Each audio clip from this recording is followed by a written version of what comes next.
ਸਤਿ ਸ਼੍ਰੀ ਅਕਾਲ। ਤੁਸੀਂ ਜੁੜੇ ਹੋਏ ਹੋ ਪੰਜਾਬੀ ਡੀਐਸਏ ਦੇ ਨਾਲ ਤੇ ਮੈਂ ਹਾਂ ਪ੍ਰਵੀਨ ਸ਼ਰਮਾ ਲੈ ਕੇ ਹਾਜ਼ਰ ਹਾਂ ਪ੍ਰੋਗਰਾਮ ਖਬਰ ਤੇ ਨਜ਼ਰ।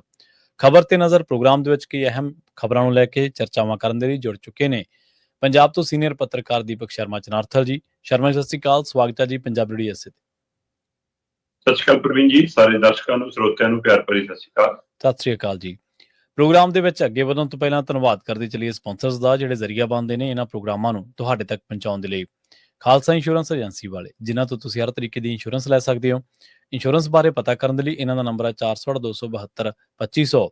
ਇਹ 1992 ਤੋਂ ਲਗਾਤਾਰ ਇੰਸ਼ੋਰੈਂਸ ਬਿਜ਼ਨਸ ਦੇ ਵਿੱਚ ਸ਼ਾਨਦਾਰ ਸੇਵਾਵਾਂ ਦੇ ਰਹੇ ਨੇ ਤੇ ਅਮਰੀਕਾ ਭਰ ਦੇ ਵਿੱਚ ਇੰਸ਼ੋਰੈਂਸ ਕਰਦੇ ਨੇ। ਓਬਾਮਾ ਕੇਅਰ, ਮੈਡੀਕੇਅਰ ਜਾਂ ਫਿਰ ਕਵਰਡ ਕੈਲੀਫੋਰਨੀਆ ਬਾਬਤ ਪਾਲਿਸੀ ਕਰਵਾਉਣ ਦੇ ਲਈ, ਸਲਾਹ ਲੈਣ ਦੇ ਲਈ ਅੱਜ ਹੀ ਕਾਲ ਕਰੋ 408-272-2500 ਤੇ। ਟਰਕੀਆਨਾ ਇਮੀਗ੍ਰੇਸ਼ਨ ਲਾ ਫਰਮ ਵਾਲੇ ਜੇ ਟਰਕੀਆਨਾ, ਟੋਨੀ ਟਰਕੀਆਨਾ ਦੇ ਨਾਲ ਤੁਸੀਂ ਯੂਐਸ ਇਮੀਗ੍ਰੇਸ਼ਨ ਬਾਬਤ ਕੋਈ ਵੀ ਸਲਾਹ ਕਰਨੀ ਹੈ, ਕੋਈ ਵੀ ਸਵਾਲ ਪੁੱਛਣਾ ਤੇ ਇਹਨਾਂ ਦਾ ਨੰਬਰ ਹੈ 4159090503। ਗੁਰਦੀਪ ਸਿੰਘ ਬਿਰਦੀ ਕਲੋਵਿਸ, ਮਨਦੀਪ ਸਿੰਘ, ਸੰਦੀਪ ਕੌਰ ਸੈਨ ਹੋਸੇ, ਅਮਰੀਕ ਸਿੰਘ ਅਟਵਾਲ, ਜਰਨੈਲ ਸਿੰਘ ਯੂਬਾ ਸਿਟੀ, ਗੁਰਨਾਮ ਸਿੰਘ ਐਂਟੀਲੋਪ ਤੇ ਜਰਨੈਲ ਸਿੰਘ ਸਿਆਟਲ ਤੋਂ। ਇਹਨਾਂ ਸਾਰੇ ਹੀ ਸਪਾਂਸਰਸ ਦਾ ਬਹੁਤ ਬਹੁਤ ਧੰਨਵਾਦ। ਤੇ ਜੇਕਰ ਤੁਸੀਂ ਵੀ ਪੰਜਾਬੀ ਡੀਐਸਏ ਦੇ ਇਹਨਾਂ ਪ੍ਰੋਗਰਾਮਾਂ ਨੂੰ ਸਪਾਂਸਰ ਕਰਨਾ ਚਾਹੁੰਦੇ ਹੋ ਤਾਂ ਸਟੂਡੀਓ ਦਾ ਨੰਬਰ ਹੈ 408-272-5200। ਅੱਜ ਦਾ ਇਹ ਖਬਰ ਤੇ ਨਜ਼ਰ ਪ੍ਰੋਗਰਾਮ ਸਾਲ 2025 ਦੀ 9 ਜੁਲਾਈ ਦਾ ਪ੍ਰੋਗਰਾਮ ਹੈ ਤੇ ਦਿਨ ਅੱਜ ਬੁੱਧਵਾਰ ਹੈ। ਖਬਰਾਂ ਦੀ ਸ਼ੁਰੂਆਤ ਕਰੀਏ ਪੰਜਾਬ ਦੇ ਪਾਣੀਆਂ ਤੋਂ ਤੇ ਇਸ ਦੇ ਉੱਤੇ ਹੋ ਰਹੀ ਸਿਆਸਤ ਤੋਂ। ਸ਼ਰਮਾ ਜੀ, ਜਦੋਂ ਵੀ ਪਾਣੀਆਂ ਦੇ ਮਾਮਲੇ ਦੇ ਵਿੱਚ ਚਾਹੇ ਕੋਈ ਅਦਾਲਤੀ ਸੁਣਵਾਈ ਹੋਵੇ, ਚਾਹੇ ਉਹ ਕੇਂਦਰ ਦਾ ਕੋਈ ਫਰਮਾਨ ਆਇਆ ਹੋਵੇ, ਆਪਾਂ ਹਰ ਵਾਰ ਇਹਦੇ ਉੱਤੇ ਚਰਚਾ ਕਰੀਦੀ ਹੈ ਪੰਜਾਬ ਦੇ ਪੱਖ ਦੇ ਲਿਹਾਜ਼ ਤੋਂ ਵੀ ਤੇ ਪੰਜਾਬ ਦੇ ਸਿਆਸੀ ਦਾਅਵੇ ਦੇ ਲਿਹਾਜ਼ ਤੋਂ ਵੀ। ਆਪਾਂ ਇਹਦੇ ਉੱਤੇ ਹਮੇਸ਼ਾ ਨਿੱਠ ਕੇ ਚਰਚਾ ਕਰਦੇ ਹਾਂ। ਮੀਟਿੰਗ ਹੋਈ ਹੈ, ਮੁੱਖ ਮੰਤਰੀ ਸਾਹਿਬ ਵੀ ਬੈਠੇ, ਪੰਜਾਬ ਦੇ ਮੁੱਖ ਮੰਤਰੀ ਪਹੁੰਚੇ, ਹਰਿਆਣੇ ਦੇ ਮੁੱਖ ਮੰਤਰੀ ਪਹੁੰਚੇ ਤੇ ਸ਼ਾਇਦ ਕੇਂਦਰੀ ਮੰਤਰੀ ਵੀ ਉੱਥੇ ਮੌਜੂਦ ਸੀਗੇ। ਜੋ ਮੀਟਿੰਗ ਦੇ ਵਿੱਚ ਨਿਬੜਿਆ ਉਹ ਕੀ ਨਿਬੜਿਆ ਜੀ, ਉਹ ਵੀ ਜ਼ਰੂਰ ਦੱਸਿਓ। ਤੇ ਖਬਰਾਂ ਫਿਰ ਬਾਹਰ ਚਰਚਾਵਾਂ ਇਹ ਕਿਉਂ ਚੱਲ ਰਹੀਆਂ ਨੇ ਕਿ ਮੁੱਖ ਮੰਤਰੀ ਮਾਨ ਤਾਂ ਪਾਣੀਆਂ ਦਾ ਸੌਦਾ ਹੀ ਕਰਿਆ ਜੀ? ਬਿਲਕੁਲ ਜੀ, ਕੱਲ ਕੇਂਦਰ ਵੱਲੋਂ ਸੁਪਰੀਮ ਕੋਰਟ ਦੀ ਹਦਾਇਤ ਅਨੁਸਾਰ ਜੀ ਇਹ ਚੌਥੀ ਬੈਠਕ ਸੀ ਜੀ। ਪਹਿਲੀ ਬੈਠਕ ਮਤਲਬ 2020 ਚ ਹੁੰਦੀ ਹੈ 18 ਅਗਸਤ ਨੂੰ, ਫਿਰ ਦੂਸਰੀ ਬੈਠਕ 14 ਅਕਤੂਬਰ 2022 ਨੂੰ ਹੁੰਦੀ ਹੈ, ਫਿਰ ਤੀਸਰੀ ਬੈਠਕ 4 ਜਨਵਰੀ 2023 ਨੂੰ ਹੁੰਦੀ ਹੈ ਤੇ ਹੁਣ ਚੌਥੀ ਬੈਠਕ 9 ਜੁਲਾਈ 2025 ਨੂੰ ਹੋਈ। ਇਹ ਬੈਠਕਾਂ 'ਚ ਸੁਪਰੀਮ ਕੋਰਟ ਵੱਲੋਂ ਹਦਾਇਤ ਸੀਗੀ ਕਿ ਦੋਏ ਸੂਬਿਆਂ ਨੂੰ ਬਿਠਾ ਕੇ ਐਸਵਾਈਐਲ ਦਾ ਮਸਲਾ ਹੱਲ ਕਰੋ ਜੀ। 3 ਬੈਠਕਾਂ ਤੋਂ ਬਾਅਦ ਕੇਂਦਰ ਲਿਖ ਕੇ ਦੇ ਚੁੱਕਿਆ ਸੀ ਸੁਪਰੀਮ ਕੋਰਟ ਨੂੰ ਕਿ ਵੀ ਸਾਡੇ ਹੱਥ ਵੱਸ ਨਹੀਂਗਾ, ਦੋਏ ਆਪੋ ਆਪਣੇ ਸਟੈਂਡ ਤੇ ਕਾਇਮ ਨੇ। ਪਰ ਉਹਦੇ ਬਾਵਜੂਦ ਉਹਨਾਂ ਨੇ ਕਿਹਾ ਕਿ ਨਹੀਂ, ਵਿੱਚ ਬੈਠ ਕੇ ਮਸਲਾ ਹੱਲ ਕਰਨ ਦੀ ਕੋਸ਼ਿਸ਼ ਕਰੋ। ਤੇ ਚੌਥੀ ਬੈਠਕ, ਜਿਹਦੇ ਕਰਕੇ ਫਿਰ ਇਹ ਜਨਮੀ ਬਿਲਕੁਲ ਕੇਂਦਰੀ ਮੰਤਰੀ ਸੀਗੇ, ਹਰਿਆਣੇ ਦੇ ਮੁੱਖ ਮੰਤਰੀ, ਪੰਜਾਬ ਦੇ ਮੁੱਖ ਮੰਤਰੀ, ਹਰਿਆਣਾ ਦੇ ਅਫਸਰ ਅਧਿਕਾਰੀ, ਸਾਡੇ ਚੀਫ ਸੈਕਟਰੀ, ਸਾਡੇ ਜਲ ਸਰੋਤ ਦੇ ਸੈਕਟਰੀ ਕ੍ਰਿਸ਼ਨ ਕੁਮਾਰ, ਕਮਲਾ ਵਾਲਾ, ਸਾਰਾ ਕੁਝ ਨਾਲ ਸੀ। ਸੋ ਜਦੋਂ ਇਹ ਬੈਠਕ ਹੁੰਦੀ ਹੈ, ਇਸ ਬੈਠਕ ਦੇ ਵਿੱਚ ਜਿਹੜਾ ਪਹਿਲੂ ਹੈ ਪ੍ਰਵੀਨ ਜੀ, ਉਹ ਸਿੱਧਾ ਸੀਗਾ ਕਿ ਸੁਪਰੀਮ ਕੋਰਟ ਨੇ ਹਦਾਇਤ ਕੀਤੀ ਸੀ ਕਿ ਬਈ ਐਸਵਾਈਐਲ ਨਹਿਰ ਪੂਰੀ ਕੀਤੀ ਜਾਵੇ। ਠੀਕ ਹੈ ਜੀ। ਹਰਿਆਣਾ ਆਪਣੇ ਵਾਲੇ ਪਾਸੇ ਨਹਿਰ ਪੂਰੀ ਕਰਕੇ ਬੈਠਾ ਤੇ ਪੰਜਾਬ ਨੂੰ ਕਿਹਾ ਜਾ ਰਿਹਾ ਕਿ ਆਪਣੀ ਨਹਿਰ ਪੂਰੀ ਕਰੋ। ਤੇ ਇਸ ਲਈ ਅੱਜ ਫਿਰ ਮੁੱਖ ਮੰਤਰੀ ਸਾਹਿਬ ਪਾਣੀਆਂ ਦੀ ਮਿਣਤੀ ਸਿਣਤੀ ਕਿਉਂ ਬਣਾਉਣ ਲੱਗ ਪਏ? ਗੱਲ ਤਾਂ ਨਹਿਰ ਦੀ ਹੈ ਤੇ ਨਹਿਰ ਤੋਂ ਸਾਡੇ ਕੋਲ ਜਵਾਬ ਹੈ ਕਿ ਅਸੀਂ ਨਹਿਰ ਕਿਉਂ ਬਣਾਈਏ ਜੀ, ਇਹ ਸਾਡੇ ਕੋਲ ਛੱਡਣ ਨੂੰ ਪਾਣੀ ਵੀ ਨਹੀਂ ਹੈਗਾ। ਤੇ ਤੁਸੀਂ ਗੱਲ ਕਰਨ ਗਏ ਹੋ ਨਹਿਰ ਦੇ ਨਿਰਮਾਣ ਦੀ ਜਾਂ ਨਾ ਨਿਰਮਾਣ ਦੀ। ਅੱਜ ਜਿਸ ਸਥਿਤੀ 'ਚ ਨਹਿਰ ਹੈਗੀ ਆ, ਇਹ ਕਹੋਗੇ ਕੱਲ ਨੂੰ ਪਾਣੀ ਛੱਡ ਵੀ ਦੇਣਾ, ਜਿਹੜਾ ਫਾਰਮੂਲਾ ਤੁਸੀਂ ਸੁਝਾ ਕੇ ਆਏ, ਅਗਲੇ ਕਹਿਣ ਠੀਕ ਹੈ ਜੀ, ਆ ਫਾਰਮੂਲਾ ਹੋ ਗਿਆ, ਲਓ ਜੀ ਛੱਡੋ ਪਾਣੀ ਜੀ। ਤੇ ਉਸ ਨਹਿਰ ਦੇ ਉੱਤੇ ਨਵੀਂ ਨਹਿਰ ਬਣਾਉਣ ਜੋਗਾ ਖਰਚਾ ਹੋਣਾ, ਉਹ ਕਿਹਨੇ ਦੇਣਾ? ਤੁਸੀਂ ਕਰਕੇ ਆਏ ਹਿਸਾਬ ਕਿਤਾਬ, ਤੁਸੀਂ ਕੇਂਦਰ ਹਿਸਾਬ ਕਿਤਾਬ ਕਰਕੇ ਆਏ। ਜੇ ਬਾਦਲ ਵਾਲਾ ਕੱਢ ਲਓ ਫਿਰ ਤਾਂ ਅਗਲੇ ਕਹਿਣਗੇ ਵੀ ਫਾਰਮੂਲਾ ਜੀ ਕਿ ਬਾਦਲ ਤਾਂ ਜੀ ਜ਼ਮੀਨਾਂ ਵਾਪਸ ਕਰ ਗਏ, ਪਹਿਲਾਂ ਜ਼ਮੀਨਾਂ ਨਵੇਂ ਸਿਰੇ ਤੋਂ ਨਵੇਂ ਰੇਟ ਤੋਂ ਲੈਣੀਆਂ ਪੈਣੀਆਂ ਜੀ। ਸਹੀ ਹੈ, ਫਿਰ ਕੀ ਕਰੋਗੇ?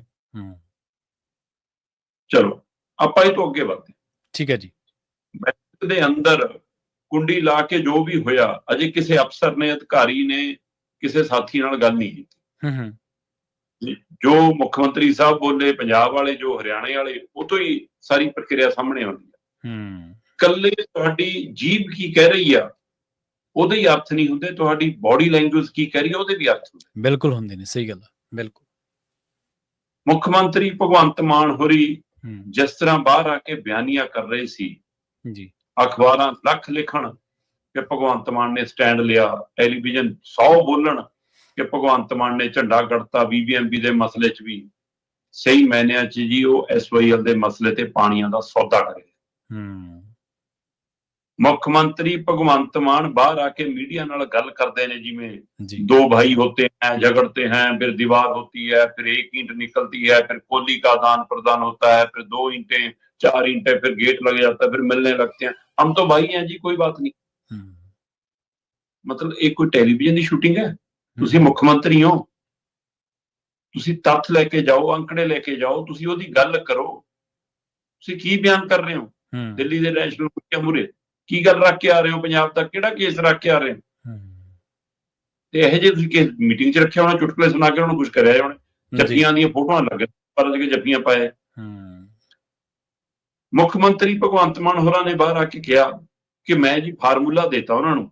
ਠੀਕ ਹੈ ਕਿ ਪਹਿਲਾਂ ਤਾਂ SYL ਦਾ YSL ਵਾਲਾ ਫਾਰਮੂਲਾ ਇਹਨਾਂ ਦਾ ਬਹੁਤ ਚਰਚਾ 'ਚ ਰਿਹਾ। ਹਾਂਜੀ ਹਾਂਜੀ, ਹੈ ਨਾ। ਤੇ ਕੰਨ ਇੱਧਰੋਂ ਨਹੀਂ ਕੰਨ ਉੱਧਰੋਂ ਫੜਿਆ, ਹਿਸਾਬ ਤਾਂ ਉਹੀ ਹੈ ਫਿਰ ਮਿੱਤਰਾ। ਪਰ ਤੁਸੀਂ ਹੁਣ ਕਹਿੰਦੇ ਜੀ ਮੈਂ ਨਵਾਂ ਫਾਰਮੂਲਾ ਦੇ ਆਇਆ ਤੇ ਲਓ ਜੀ ਆਪਣੀ ਗੱਲ ਬਣ ਗਈ। ਫਾਰਮੂਲਾ ਕਹਿੰਦੇ ਜੀ ਇਹ ਆ ਕਿ ਜਿਹੜਾ ਸਿੰਧੂ ਜਲ ਸੰਧੀ ਵਾਲਾ ਪਾਣੀ ਰੋਕਣਾ ਜਾਂ ਭਾਰਤ ਸਰਕਾਰ ਦੀ ਨਜ਼ਰ 'ਚ ਜਿਹੜਾ ਰੋਕ ਲਿਆ ਜੀ, ਉਹ ਪੰਜਾਬ ਕੰਨੀ ਨੂੰ ਮੋੜ ਲਓ, ਪੰਜਾਬ ਦੇ ਦਰਿਆਵਾਂ 'ਚ ਪਾ ਕੇ ਲਿਆਓ ਤੇ ਇੱਥੋਂ ਲੈ ਜਾਓ, ਫਿਰ ਚਾਹੇ ਮੱਧ ਪ੍ਰਦੇਸ਼ ਤੱਕ ਲੈ ਜਾਓ। ਕਿਆ ਉਹਨਾਂ ਨੇ ਇਹ ਗੱਲ ਕਹੀ ਹੈ? ਮੁੱਖ ਮੰਤਰੀ ਸਾਹਿਬ ਪੇਚ ਤਾਂ ਹਰਿਆਣੇ ਨਾਲ ਫਸਿਆ। ਸਹੀ ਹੈ। ਜਿਹੜਾ ਰਾਜਸਥਾਨ ਤੇ ਦਿੱਲੀ ਨੂੰ ਪਾਣੀ ਜਾਂਦਾ ਉੱਥੋਂ ਤੋਂ ਉਹਨਾਂ ਤੋਂ ਵਸੂਲੀ ਨਹੀਂ ਹੁੰਦੀ ਅਜੇ ਤੱਕ, ਹੈ ਨਾ। ਉਹਨਾਂ ਤੋਂ ਅਦਾਇਗੀ ਦਾ ਦਮ ਨਹੀਂ ਭਰ ਹੁੰਦਾ। ਤੇ ਤੁਸੀਂ ਗੱਲਾਂ ਮੱਧ ਪ੍ਰਦੇਸ਼ ਤੱਕ ਦੀਆਂ ਕਰ ਰਹੇ ਹੋ, ਤੁਹਾਡੀ ਜੀਭ ਤੇ ਜੇ ਮੱਧ ਪ੍ਰਦੇਸ਼ ਦਾ ਨਾਂ ਆਇਆ ਇਹਦਾ ਮਤਲਬ ਅੰਦਰ ਕੋਈ ਗੱਲ ਹੋਈ ਹੈ ਤੇ ਅਗਲੇ ਲੈ ਕੇ ਜਾਣਗੇ। ਔਰ ਮੈਂ ਇੱਕ ਕਿਤਾਬ ਦੇ ਹਵਾਲੇ ਨਾਲ ਪੂਰਨ ਪ੍ਰੋਗਰਾਮ ਇਹਦੇ ਤੇ ਦੇ ਚੁੱਕਿਆ ਕਿ ਭਾਈ ਇਹ ਤਾਂ ਪੰਜਾਬ ਦੇ ਸਤਲੁਜ ਦਾ ਪਾਣੀ ਨੂੰ ਗੁਜਰਾਤ ਲਿਜਾਣ ਨੂੰ ਫਿਰਦੇ ਨੇ। ਇਹ ਤਾਂ ਬਾਇਆ ਘੱਗਰ ਸਰਸਵਤੀ ਜਿਉਂਦੀ ਉਹ ਕਰਕੇ ਉੱਥੋਂ ਪਾ ਕੇ ਉੱਥੇ ਤੱਕ ਲਿਜਾਣ ਨੂੰ ਫਿਰਦੇ ਨੇ ਤੇ ਤੁਸੀਂ ਇਹਦਾ ਮਤਲਬ ਉਹਨਾਂ ਦੇ ਲਈ ਕੰਮ ਕਰ ਰਹੇ ਹੋ। ਫਿਰ ਜੇ ਤੁਸੀਂ ਮੱਧ ਪ੍ਰਦੇਸ਼ ਤੱਕ ਦੀਆਂ ਗੱਲਾਂ ਕਰ ਰਹੇ ਹੋ ਜੀ। ਹੁਣ ਆ ਜਾਓ ਫਾਰਮੂਲੇ ਤੇ। ਫਾਰਮੂਲਾ ਇਹਨਾਂ ਦਾ ਇਹ ਹੈ ਕਿ ਸਿੰਧੂ ਜਲ ਸੰਧੀ ਦੇ ਰਾਹੀਂ ਪਾਣੀ ਰੋਕਣ ਨਾਲ 2 ਨਦੀਆਂ ਦਾ ਪਾਣੀ, 2 ਦਰਿਆਵਾਂ ਦਾ ਪਾਣੀ ਅਜਿਹਾ ਹੈ ਜਿਹੜਾ ਕਹਿੰਦੇ ਇੱਥੇ ਆ ਸਕਦਾ, ਰਾਵੀ ਦਾ, ਚਨਾਬ ਦਾ, ਉਹਨੂੰ ਪੰਜਾਬ ਵਾਲੇ ਪਾਸਿਓਂ ਰੂਟ ਤੋਂ ਲਿਆਓ ਤੇ ਜੀ ਪੰਜਾਬ 'ਚ ਵੀ 5-4 ਨਹਿਰਾਂ ਬਣ ਜਾਣਗੀਆਂ। ਉਹ 'ਚੋਂ ਜਿੰਨਾ ਮਰਜ਼ੀ ਹਰਿਆਣਾ ਲੈ ਲਵੇ, ਗਾਂਹ ਚੱਲ ਜਾਵੇ। ਸਾਨੂੰ ਕੀ ਕਹਿੰਦੇ ਅਸੀਂ 2.5 MF ਦੇ ਪਿੱਛੇ ਲੜ ਰਹੇ ਆ, ਉਹ ਤਾਂ 23 MF ਆ ਜਾਊਗਾ। ਸਾਡਾ ਰਿਪੇਰੀਅਨ ਸਿਧਾਂਤ ਕਾਇਮ ਹੈ, ਅਸੀਂ SYL ਵਾਲੇ ਮੁੱਦੇ ਤੇ ਕਾਇਮ ਹੈ, ਅਸੀਂ ਪਾਣੀ ਨਹੀਂ ਦਿਆਂਗੇ SYL ਵਾਲਾ, ਉਹ ਤਾਂ ਉਹ ਆਊਗਾ, ਉਹ 'ਚੋਂ ਲੈ ਜਾਓ। ਰਿਪੇਰੀਅਨ ਸਿਧਾਂਤ ਕੀ ਹੈ ਪ੍ਰਵੀਨ ਜੀ? ਰਿਪੇਰੀਅਨ ਸਿਧਾਂਤ ਹੈ ਕਿ ਜੇ ਮਤਲਬ ਉੱਪਰ ਲੇਹ ਲਦਾਖ, ਜੰਮੂ ਕਸ਼ਮੀਰ ਤੇ ਇੱਧਰ ਹਿਮਾਚਲ ਇਹ ਨੇ ਤਾਂ ਇਹ ਅਪਰ ਰਿਪੇਰੀਅਨ ਨੇ ਤੇ ਅਸੀਂ ਜੇ ਸਾਡੇ ਚੋਂ ਦਰਿਆ ਲੰਘ ਰਹੇ ਨੇ ਤਾਂ ਅਸੀਂ ਲੋਅਰ ਰਿਪੇਰੀਅਨ। ਹੱਕ ਸਾਡਾ ਹੈਗਾ ਕਿ ਹਾਂ ਵੀ ਜਿਹੜੇ ਦਰਿਆ ਸਾਡੇ ਚੋਂ ਲੰਘੇ ਉਹਦੇ ਅਸੀਂ ਮਾਲਕ। ਉਹ ਤੋਂ ਅੱਗੇ ਜੇ ਹਰਿਆਣੇ ਚੋਂ, ਰਾਜਸਥਾਨ ਚੋਂ ਦਰਿਆ ਨਹੀਂ ਲੰਘ ਰਿਹਾ ਤਾਂ ਉਹ ਸਾਤੋਂ ਨਹਿਰ ਬਣਾ ਕੇ ਵਿਸ਼ੇਸ਼ ਚੈਨਲ ਦੇ ਰਾਹੀਂ ਪਾਣੀ ਲੈ ਰਿਹਾ ਤਾਂ ਉਹਦੀ ਅਦਾਇਗੀ ਕਰੂਗਾ। ਰਿਪੇਰੀਅਨ ਸਿਧਾਂਤ। ਤੇ ਜੇ ਹਿਮਾਚਲ ਦਾ, ਲਦਾਖ ਦਾ ਤੇ ਪੰਜਾਬ ਦਾ ਰਿਪੇਰੀਅਨ ਸਿਧਾਂਤ ਆ, ਫਿਰ ਭਾਰਤ ਤੇ ਪਾਕਿਸਤਾਨ ਦਾ ਵੀ ਰਿਪੇਰੀਅਨ ਸਿਧਾਂਤ ਹੈ।